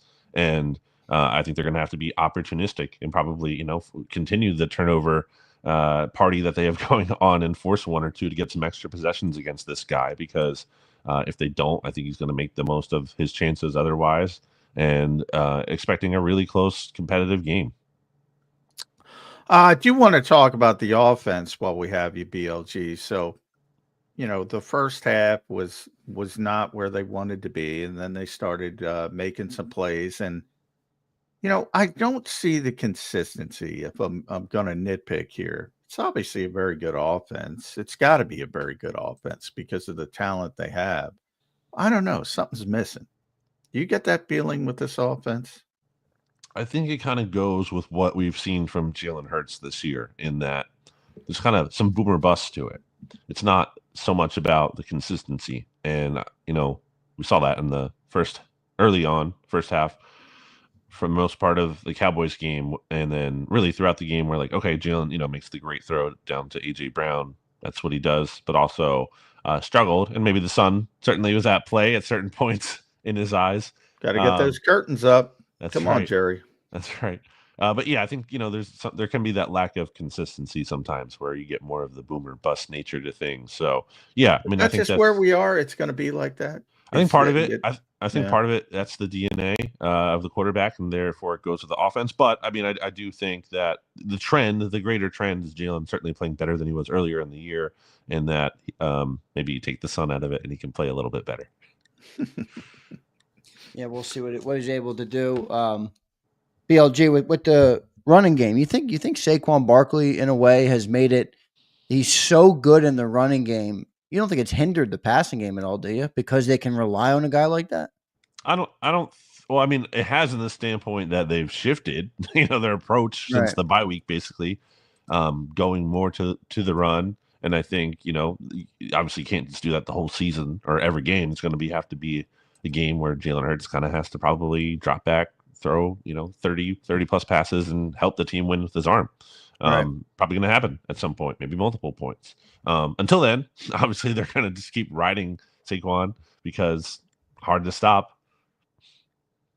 Yeah, definitely hard to stop in the second half when you have the lead too, as well. And that's where they've been playing. And that's the goal, by the way, to close out games. So the Eagles have been doing a tremendous job in that aspect of it. Make sure you follow BLG on the X platform at Brandon Gowton. Read him and his entire staff at bleedinggreennation.com, the best one-stop shop for Eagles information each and every morning.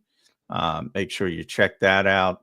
All right, who's going to win this game? Short week. So the line, I think, where is it at here? Still looking at like 3.5. I don't think it's really moved since it opened. Yeah, still 3.5. I did notice the money line has gone up a little bit in the Eagles' favor, trending towards the Eagles. So maybe a bit of an Eagles line here. It's close. I'm going to take the Eagles to win. I'm going to take the Commanders to cover, actually. I'm going to say it's a 3-point game. Comes down to it's going to be exciting. Yeah. Last second Jake Elliott field goal to win the game. And regardless of how you win this one, again, really have to. Basically, kind of a must win to me. Really important that you make sure that the Commanders just don't run away or don't, get a chance to just where you can't make up ground. I think you have to win this game and set the tone that you're the team atop the division. Commanders have had this like special kind of feel to them this year with the Hail Mary and just some of the good vibes that they've got going on. So I think to be able to shatter that a little bit would go a long way for this Eagles team. But again, I think they're really good, and I think it's going to be really close. The Commanders are like 1 point above the Eagles in point differential. Like they're, again, just a really good team. Looking at them in DVOA here, what do we got? They're seventh. They're one spot above the Eagles at eighth overall. So yeah, really tight game between two good teams. I'm going to take the Eagles to win by a field goal. Good stuff there, BLG. I like it. A little Jake Elliott action after all the talk this year that we don't use him enough. Maybe he'll close this. Take the points, Nick. Take the points at the end of the game to win the game. I think Nick's got that one. He'll get that one right. Yeah, the Eagles do have the advantage, I think, at kickers. So, and they typically have, but this year's been not quite as impressive for Jake Elliott. But hopefully he can get back going.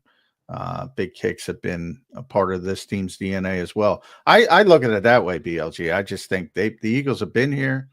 Washington still needs to grow a little bit. That's why I'm leaning towards the Eagles as well. But Jane Daniels scares me, man. That dude is tough to deal with. He really is. And hopefully Vic Fangio can throw some stuff out he hasn't seen before, and you get the Vic Fangio effect. Or Bryce Huff. Bryce Huff is this week's TJ Watt. Yeah, baby. We'll see. Nah. BLJ, thanks for joining, man. We appreciate it. Make sure you guys follow BLJ at Brandon Gowton. And as John mentioned, go check out Bleeding Green Nation. It's probably the best Eagles site to get all your intel from. BLG, thanks for joining, man. We'll talk to you again soon, all right? See you guys. Thank you. Yep, thanks, bud. good stuff from BLG there on Birds. Yeah, I should have mentioned, Jalix Hunt. We were talking to Jalix yesterday. Oh, yeah. She brought up Bryce Huff. Yeah, it was interesting. Again, Vic is, man, he does stuff you don't even think about. Like, we've been talking about Jalix Hunt since the draft, developmental pass rusher, yada, yada, yada. Is he ready? Is he not? Great athlete. Vic rolls him out there in Dallas as a run stopper on first and second downs. So everybody's looking at the number of snaps and they saying, Jalix Hunt. And then Vic said in his press conference, and I took note, he said he was talking about Bryce's injury, and he's not able to use his hands. And better to have somebody healthy on first and second down. And I said, well, wait a minute, because you got to go back and look. Sure enough, I talked to Jalix yesterday. I asked him. Yeah, he was playing specifically on first and second downs to support the run. Right. Like, nobody looked at this guy and said, all right, run support. Can set the edge. And there's Vic rolling him out. It works. And by the way, Bryce Huff, very limited, had his best pass rushing performance of the year. I saw that. Yeah, I saw PFF put it out. Now, it was limited snaps, but he was very good in the snaps that he played. Yes. 20% pass rush win rate. Got obviously home. The one sack, had the strip sack, which the Birds recovered. So, hey, maybe Bryce Huff can find something. But how about that's interesting, John, with Jalix Hunt. I mean, and here, and I'm gonna, because I asked him the question, so I'm gonna read you the exact answer. Nothing dropped off, so I was able to go in on some first and second downs, hold the edge, protect the run, and let my boys come rush off the edge while I still build up my pass rushing bag a little bit. He wasn't even out there to rush the passer. He was out there to set the edge on early downs. Like, I don't want to overstate it, but nobody even thought about that with Jalix Hunt. Yeah, and crazy. Now we don't get to see him every day at practice, and but Big saw something, utilized him in that way, and for 1 week, at least it worked pretty well. Yeah, good stuff. Let's get to John. I got two chats here. Jason A-Team, a member chat. Jason, appreciate you, brother. And then Caleb Brandon. Caleb, we'll get to you next. Jason says, if Bond and Dean keep playing the way they are, is Bond out of our price range? He's perfect for Philly. Never been prouder of our rookies either. Q Mitchell is the best first-round pick so far that I can remember on defense. Well, Jalen Carter's there too, but certainly in the secondary, Jason, I think he might be the best one we've had in modern. Yeah, in modern. You don't have to go back too far. Nothing against Quinion, but yeah, Jalen. You don't have to go back too far. Yeah, well, Carter's obviously a beast, but there have been, to his point, there have been a couple misses. Secondary. Secondary. But, that Bond question, John's going to keep coming up. We looked at some of the salaries yesterday.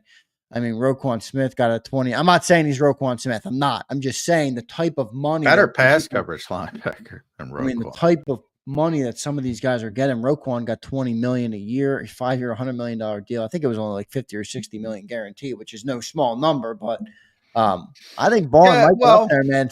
John, when we had this talk yesterday and you told me I was high at 10 million, some dude came in with a hammer comment after and he's like, Zander, you could never be my GM. I'm not paying Bond 10 million. You're crazy. He's going to take 6. And I'm like, I don't know, dude. If he keeps playing like this, his agent's going to be like, somebody's going to give you 12 million. So we'll see. Yeah, he ain't taking 6 right now. Now, if he plays poorly, which you don't want, obviously, it's like you don't want him to play poorly. He ain't taking 6 million if he continues to play at the level he's playing at. So, but to answer the question specifically, is Bond out of our price range? That depends on the Eagles. Yeah. They can do whatever they want. To date, he's out of their price range at that position. They have not been willing to pay anybody at that position more than. They got to see the impact, though, John, right? I'm not saying they're going to think. go there, but. You would think. But, am I going to pay Zach Bond $15 million? No, that's probably a little. That's too high. Am I going to pay him $12 million? Am I going to pay him $10 million? I would. What about the Eagles? 3 years or 2-year deal, somewhere in the $9 million. Why range? would he take $2 million? Why? Why would he take? All right, 2 well, years? take 3 years. 3 years, $25 million, somewhere in that range. Why would he take 3 years, 25? If he continues to play like he's playing. Well, if you give him a lot of guaranteed money, look, don't you think Zach is also smart enough to look at it and say, I believe in myself, but at the same time, I was on a path that I was going to make $1.5 million a year. Vic Fangio's turned me into a perennial linebacker where I'm earning this money. There's no guarantee I play that good somewhere else. Let me stay with Vic Fangio where I don't know. Maybe there's some of that. I'm not saying he's going to take the home discount, but I think maybe he's thinking about that. Probably not, I've right? Said, he's got 1 year to I've earn already money. said numerous times, Zach has already expressed to me that he's very grateful for the Eagles giving him this opportunity and Vic Fangio for giving him this opportunity. But he's also, 25, 26, whatever he is, coming off his rookie deal, signed for $1.6 million. He's got one shot here to cash in. This is not a guy who's made. This is not a former first round pick who That's and made already millions of dollars. Exactly. Yeah, he was a 3rd round pick, decent first, decent rookie contract for 3rd round. But this is his one opportunity to really cash in. That's hard to say to a guy. I'm gonna leave $4 or $5 million on the table per year because they gave me an opportunity. AJ left a lot of money on the table, but he's already made a lot of money. Yeah, he's already made nearly $100 million. Devontae Smith left a lot of money on the table, considering what he could have gotten, but he's a 1st round pick, made significant money from day one. I don't know. I mean, if it were me, I'd say thank you very much, and I'm going to go to the highest bidder. Everybody's different. We'll see what happens. The Eagles, to answer the question specifically, it's up to the Eagles. They need to change their history at that position if they want to keep Zach Bond, if Zach Bond continues to play at this level. We'll see what they end up doing. But John is right. They've had no indication of doing that. And John does point to there's been moments in the past where the Eagles were teetering on making an investment in the running back position.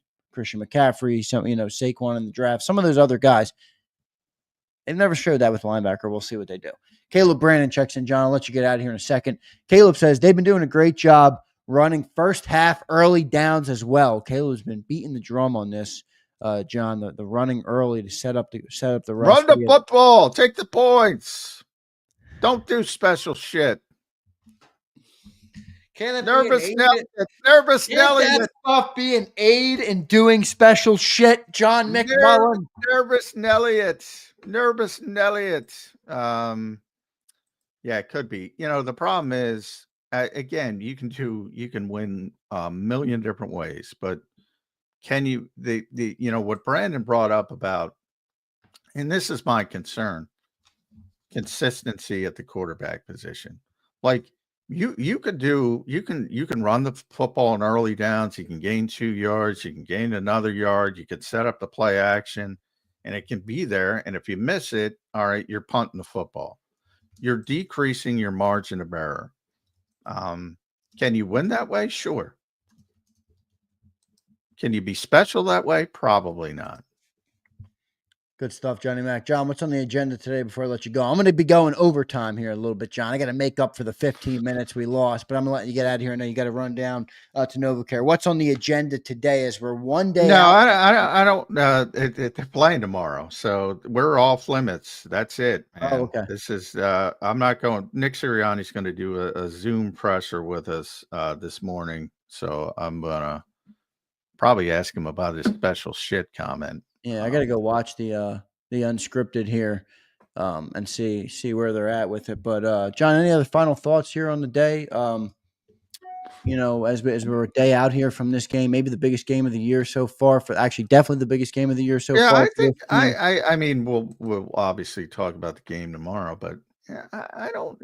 BLG had it as a field goal game. Jake Elliott. I really do think the Eagles are still the better team. And I really think people are skipping steps on Washington. Like, you have to go through this. You have to learn how to win in these situations. I agree. I've been saying that. People were telling me I'm crazy because I said I'm not quite sold yet on them. I mean, the Birds know how to win. They've been doing it for a long time, especially with Jalen Hurts and this core. Yeah, I'm with you. 41-19. I mean, not good enough, but it's pretty good. Almost a 700 winning percentage. And if you think about that 41-19, take away the 2-5 start, and you're 39-14. 39-14. Pretty impressive, man. Yeah. I think Washington's going to be a problem for a number of years as long as Jaden Daniels stays healthy. But I think there's still steps you got to take to learn to win in these types of situations. Plus, a short week favors the home team. Short week favors the veteran team. Short week favors the team that's done it, that knows how to handle it. I would be somewhat, I'm giving away, but I would be somewhat surprised if the Eagles lose this game. I think they're going to win too. We'll see. We'll give our predictions tomorrow on the show. Caleb Brandon, number one, have to ball in moments true. Y'all are amazing. Caleb, thank you, man. Appreciate your support of the channel. Abe says, will Vic stay, and any stories about Jim Mora? Yeah, Vic's not going anywhere. Yeah, I'm going to write about Jim Mora because Vic brought him up yesterday about, it was talking about improving the tackling and how much they've worked on that in practice, changed their tackling circuits and all that kind of stuff. And now they're near top of the league. And he gave Jim Mora credit for that. Basically saying, hey, if you want to get better at something, you got a chance to be better if you work at it, essentially paraphrasing. So, but yeah, he was his first coach, Jim Mora Sr. we're talking about, not Jim Mora Jr., who was a good coach as well. But he was the one who hired him with the Philadelphia Stars way back in the day.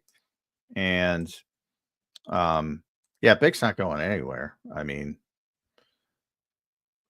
I'm not going to say 100%. He's not. This is his last stop. This is what he plans to be his last stop. He's from the area. He's obviously again is started all here with the Philadelphia Stars. Big Phillies fan, as everyone knows. This is it for him. Now, if somebody shows up and it's so good and they say, hey, you want to be a head coach again? Yeah, he'd leave for that. But there's a lot of ageism now in the NFL, and people aren't looking to hire older coaches to be head coaches.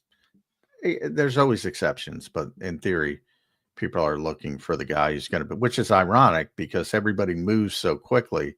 They always want the guy who's going to be there for 15 years, and they fire him in 2 years anyway. I know. So why not? So I mean, true. It's so true. So, it's a weird way. So you never say never, but 95%, yeah, he's not going anywhere. Good stuff there, Johnny Mac. We'll see how this game plays out, man. Should be a really good one tomorrow night. Looking forward to the game. Johnny Mac, thanks for your work today, brother. Sorry about the tech issues that we ran into. Nobody's fault but StreamYard. Hopefully, because I don't see it getting fixed. I've been trying the whole show, man. I was gonna say, I thought because they sent me a message that it was there were some issues with the studio, but they've resolved the problems. I wonder if maybe you restarted it, it would work again. But anyway, we could see you and we could hear you, and that means we had a Birds 365. That's all that matters. All right. Hopefully, we'll get it fixed by tomorrow. Hopefully. All right. Good stuff, Johnny Mac. Appreciate you checking in, man. I'm going to stick on here for 5 more minutes, 10 more minutes with these people, take some chats, see what they have to say. But we appreciate you checking in, John, and we'll talk to you tomorrow morning, man. A prediction show. All right, game day Thursday. I know, man. We're going to be working a long day tomorrow. We'll be having Birds in the morning. We'll have the post-game show at night. Should be a late night, and then right back Friday morning, John. We got gear up. The next 48 hours are going to be good for us. So good stuff, John. We'll talk to you tomorrow, right, brother? All right, thanks, everybody. All right, good stuff from John McMullen, the #1 Eagles beat reporter in town. Make sure you guys follow John. I mentioned it. His Twitter's awesome, and it's worth following. I got some glare coming in. Let me see if I can get rid of that. I'm not going to be able to get rid of that. I'm looking at the issue. Cannot get rid of it. But make sure you guys follow John, as I mentioned, at JF McMullen. And give me a follow at Real Zander. You can see that actually on the bottom there on the banner I just put up. Zander Krause and at Real Zander is my Twitter. I love interacting with everybody on Twitter. I've been interacting with Flex, with Prince, with Bob Brown. A lot of guys over there that I interact with on Twitter or X, whatever you want to call it. So good stuff. C24, I see him hating in the chat. He's just a continued hater on the show. Even though I brought him on twice, he's now going to be next from the post game show. I'm done with that clown. Let's get some comments in here though. I'll pull some comments on the shows to talk about this game coming up tomorrow night. I also want to talk about the NFC because there is some teams that are in the NFC. The shakeout, the NFC, for as good as the AFC has been in the last few years, I think the AFC is clearly better. I think the NFC, is clearly better than the AFC this year. I mean, there's some really good teams if you look at the playoff picture right now, and some of the schedules are not so tough. I mean, John brought up the Commanders' schedule. They have a kind of a walk in the park schedule. Now, the 49ers, I will say, the 49ers have a very tough schedule. Let's just look real quick. The Commanders' schedule, they have the Eagles twice, obviously. The Cowboys twice. Falcons could be a tough game. Saints, I'm not buying that one. And then Titans. So they have a very winnable schedule outside of those 2 Eagle games, and we'll see what they're able to do in there. But if you look at the 49ers schedule, let me pull it up real quick for everybody. The 49ers, listen to this, guys. They have the Seahawks, the Packers, the Bills, the Rams, the Lions, the Cardinals, and the Dolphins. I mean, they have a murderer's row in a way and at the end here. So the 49ers, while I know people are like, hey, they're good, don't sleep on them, they got a tough-ass schedule. So if they don't win out, the Cardinals could win the NFC West, and then the 49ers would be fighting for the wild card spot, with other teams in the NFC. So we'll see how it all plays out. It should be a really good end of the season here for the NFC. I think the Eagles have a chance to get that 1 seed. I mean, I don't think I'm being eagle-colored glasses when I say that. When I look at the schedule, when I look at who the other teams are playing, if we beat the Commanders, I think we win the NFC East, and I think if we do that, then we have a good chance to get the 1 seed. We'll see what Detroit's able to do, but, look, I like Detroit. I think they're a great team, but I can't sit here and tell you that I'm that scared of them yet. I mean, look, Jared Goff, obviously playing good football this year. He had 5 picks last week. That's a team that can be beat. Obviously, I think it does show that they can win despite adversity, but I'm not as sold on the Detroit Lions as I was a couple of weeks ago. They're a good team. We're a good team. Who's playing better toward the end of the year? I think that's going to be, actually, let's take a look at the Lions schedule, because I think the 49ers schedule is really tough, and the Lions looks a little bit easier, but they still have some good teams. They're playing the Jags this weekend. That's an easy one. Colts, Bears, 3 easy ones there. Then they have Packers and Bills. Then they play the 49ers and the Vikings late in the year. So 4 tough games there for the Lions. They're going to have a tough end of the year here with their last, 7 games or whatever it is, 4, 5, 8 games left. And 4 of them are really formidable opponents. So we'll see a good stuff. SMD is calling for a new intro. SMD, I'll see if I can do it. I want to get some like nice production done, or like a video done or something like that. But I do appreciate you checking it. I'm going to take a couple comments now. Philly Don, good to see you, Philly Don. Zander, I can actually see Howie going as far as 11, 12 million for Bond.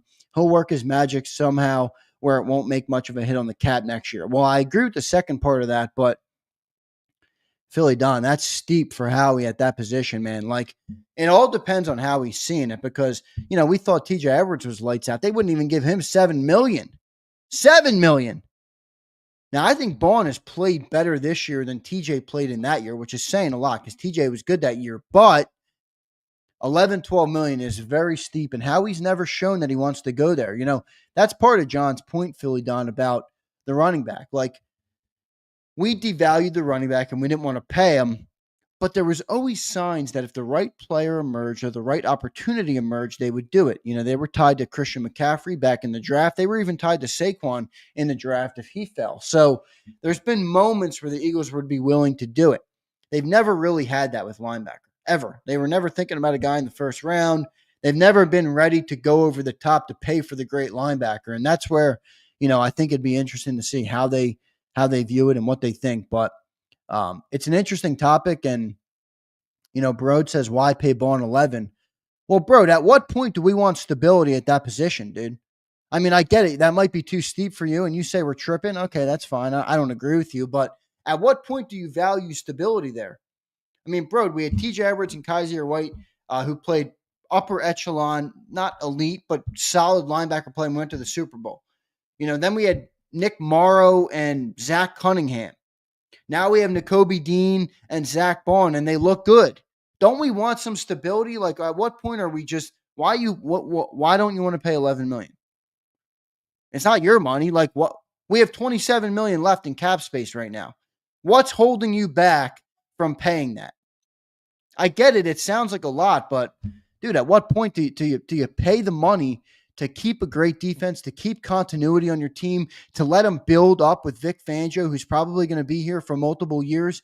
I mean, I can get what you're saying, but I can't quite subscribe to it, because I think it's valuable to the team to do it and to invest in a position and keep stability around. It's interesting, but we'll see what they do.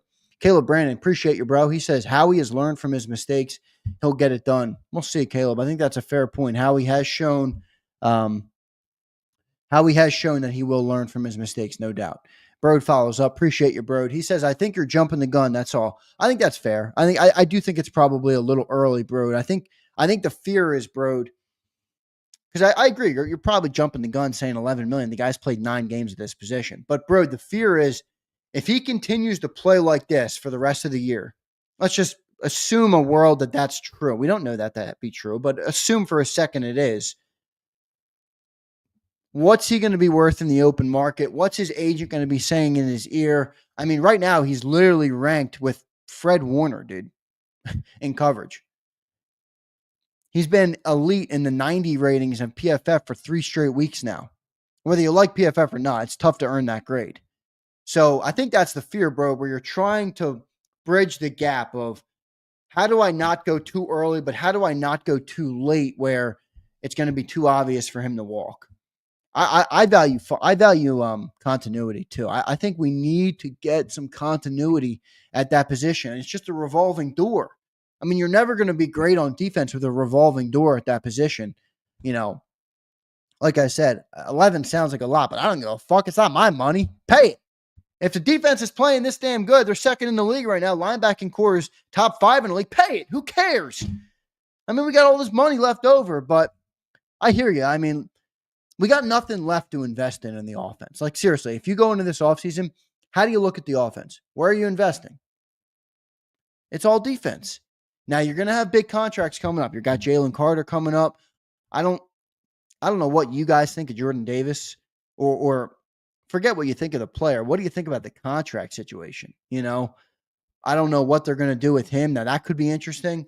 You know, sure enough, I like what you're saying here. $11 million wouldn't be a lot for Braun. You give him $8 up front, $8 million in the cap hit for only 1 year. You know, sure enough, I never worry about the cap hits, dude. I mean, Howie is just an absolute master at getting the cap hits down. But, you know, we'll see. Big Trag wants to start this up again. Big Trag, you're trying to make me lose likes today because I'm out here defending a Cowboys receiver left and right with CeeDee Lamb.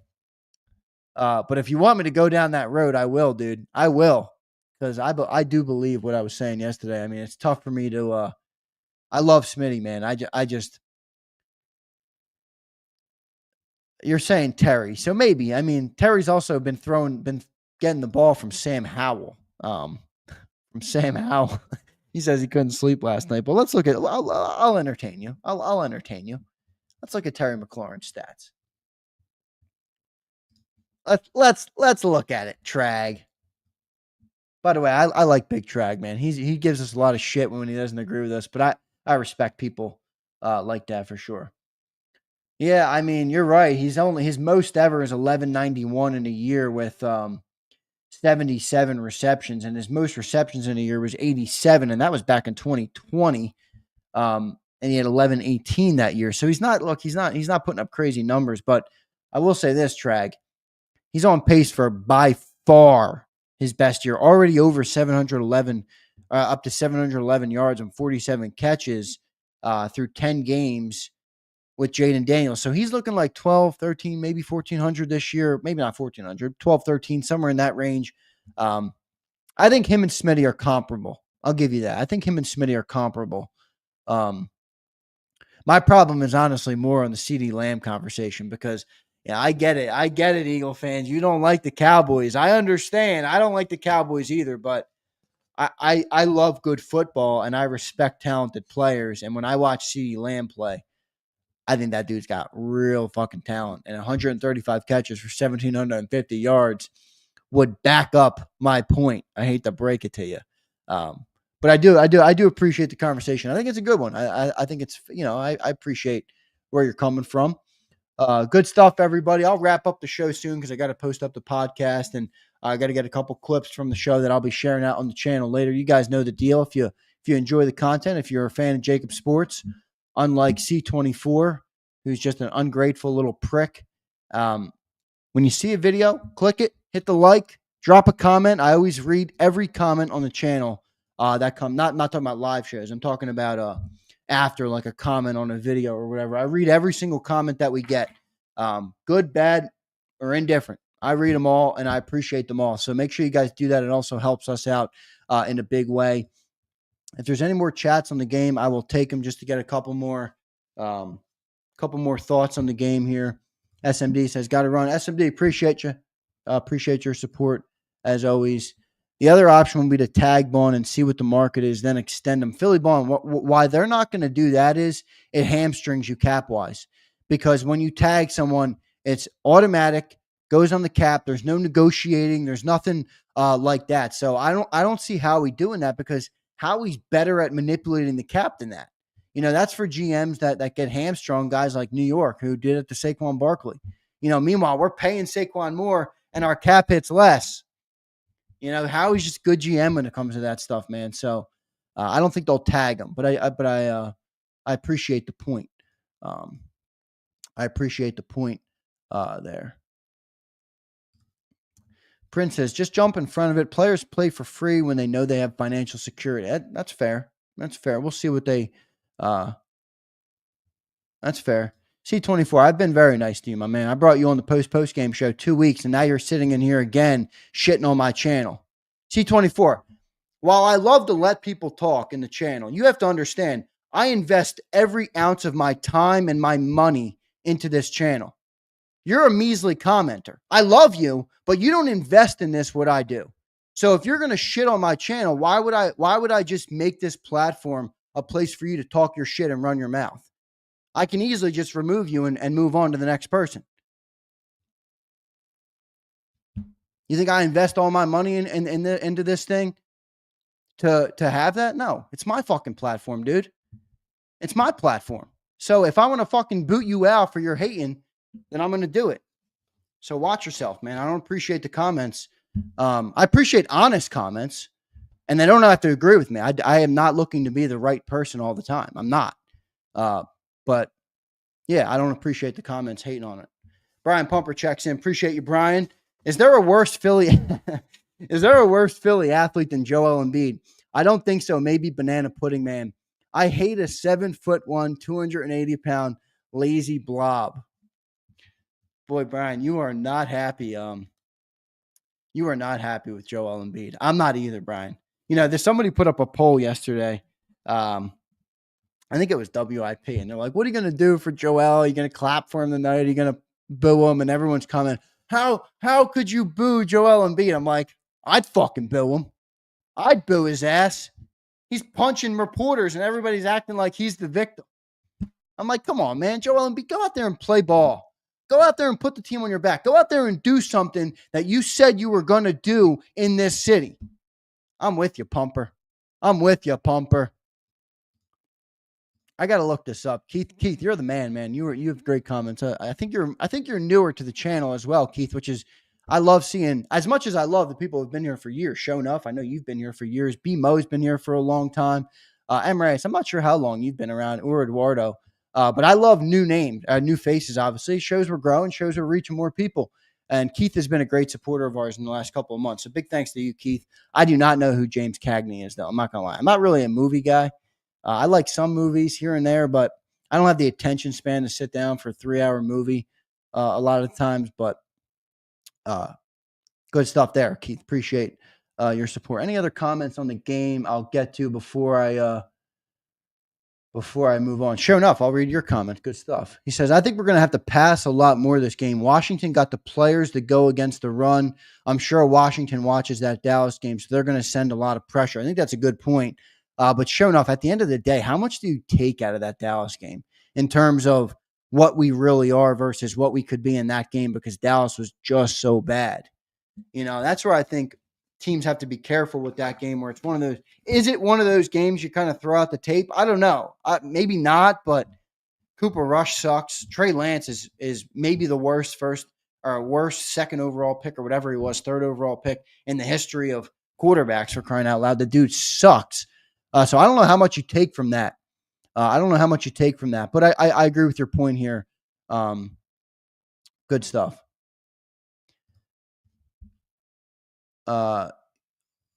Thanks says, I saw what Hayes said. It wasn't worth hitting him. All Hayes did was leave a fact in an article. Yeah, I'm not defending Marcus Hayes, by the way. Like, I wouldn't have wrote that if I was a reporter or if I was a columnist. It never would have been what I wrote it. But people are leaving out that Joel Embiid brought that up first. Like, we can disagree with that Marcus shouldn't have wrote that, but we can also sit here and say Joel Embiid is a cesspot. That's ridiculous. Forget putting your hands on somebody. I mean, why do you even give a shit? Why do you care what Marcus Hayes is writing? Your legacy is not made by what Marcus Hayes writes. Your legacy is made by what you do on the basketball court. If you go out there and play great, you write your own narratives. I don't understand why he doesn't see that. C24, go read your own comments, dude. I've read them all. I mean, you can play the victim now all you want, just because I came at you. But look, you want to come at my channel, don't sit here and be crying when I come back at you. Yeah, chupa mi panga. That was great when Celia said that yesterday. Brian Pumper, Brian Johnson revenge game. I was bringing that up, Brian. I was wondering if that could be a thing. It might be an all-time Jalen. And it might be an all-time Jalen stinker loading. Keep the ball away from that guy. Boo Skechers, man. Who's the Skechers, man? Who's Skechers, man? It's not Jalen Hurts, is it?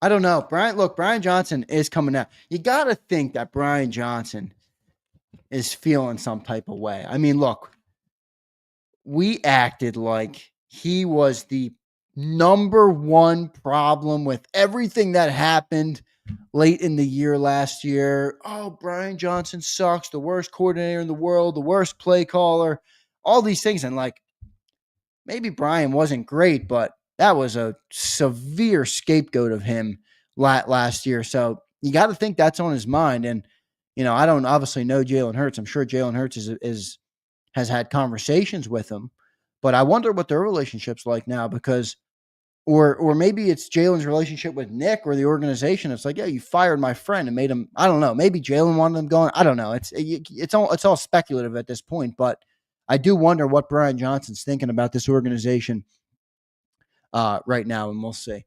I appreciate everybody, by the way, for being here. What did we get to in the like count? Prince, thank you for keeping track of it, my man. Up to 200. So good stuff, man. I'll take that all day.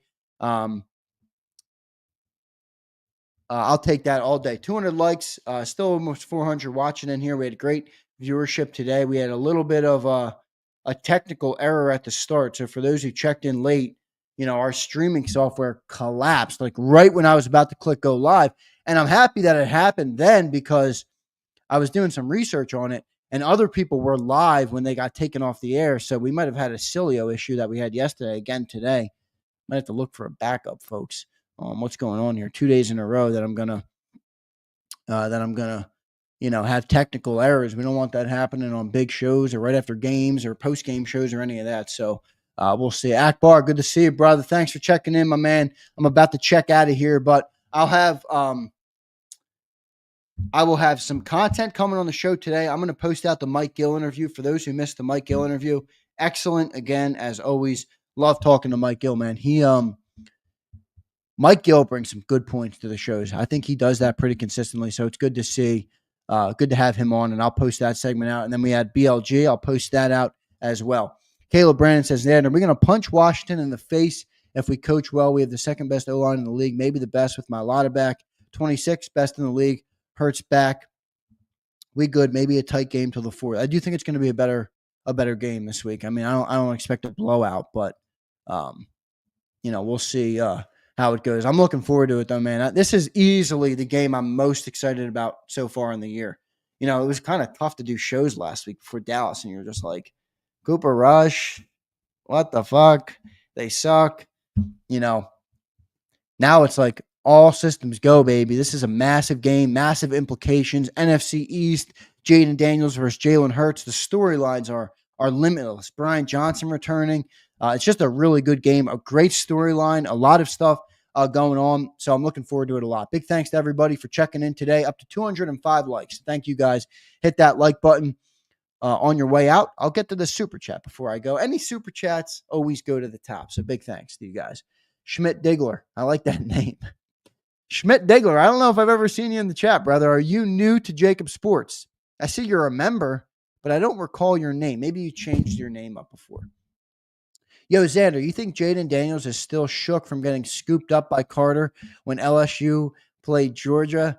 I bet he's having nightmares, bro. I don't think so. But I do remember that play. Jalen Carter literally lifted him with one arm and just held him here like a little boy. That's one way to impose your will for sure. But I don't think he's scared of it. I think Jalen Carter's probably feasting. I think he's probably looking at this game like it's a good opportunity to have a great game here and kind of get after him and wreak havoc on the game, which I think is what he's going to try and do. So we will see how that goes. Big thanks, though, Schmidt, for the super chat, brother. I like the name, as I mentioned. I'm not sure if you're new here, but I appreciate it. Brian Pumper, thanks for your supers, man. Caleb Brandon, thank you for your supers. Abe, thank you for your supers. Jason A-Team, thanks for your support. And Prince, thank you for keeping track of everything as always, brother, and your support. AJ Jones, thank you, brother. Big thanks to all of our great people here. Hit that like button on your way out. That's going to do it, everybody, for Birds 365. We'll be back later on today, 2 to 6, the National Football Show. I think the Battle Royale today, I'm not sure. Haven't confirmed yet. Mark Holmes might be in hiding, everybody. We will see about that. And then 2 to 6 today, I'll be on there presumably at 3:30. If the Battle Royale is 3:30, I'll probably be 4:30. But I'll be on there at some point today with Big Sills. And then a big day tomorrow. Birds 365 in the morning, National Football Show. pregame show, 7 o'clock tomorrow, and then halftime show, and then postgame show, baby. We'll be going late into the night tomorrow night, and then we'll be right back Friday morning, 8 a.m. So I'm going to have a long night tomorrow, but looking forward to it, man. Looking forward to talking football with you guys in the chat. Thanks, everybody. I will catch you guys later on today on the National Football Show. Thank you very much. You've been listening to Birds 365, the destination for the passionate Eagles football fan who bleeds green. If it's Eagles football, we're talking about it. Debate inside the locker room and guests that are some of the greatest football minds from around the region. We hope you enjoyed the show. We know we had a blast. Make sure to like, comment, and subscribe, and we'll be back soon. But in the meantime, hook up with us on social media at JAKIB Sports. See you next time on Birds 365.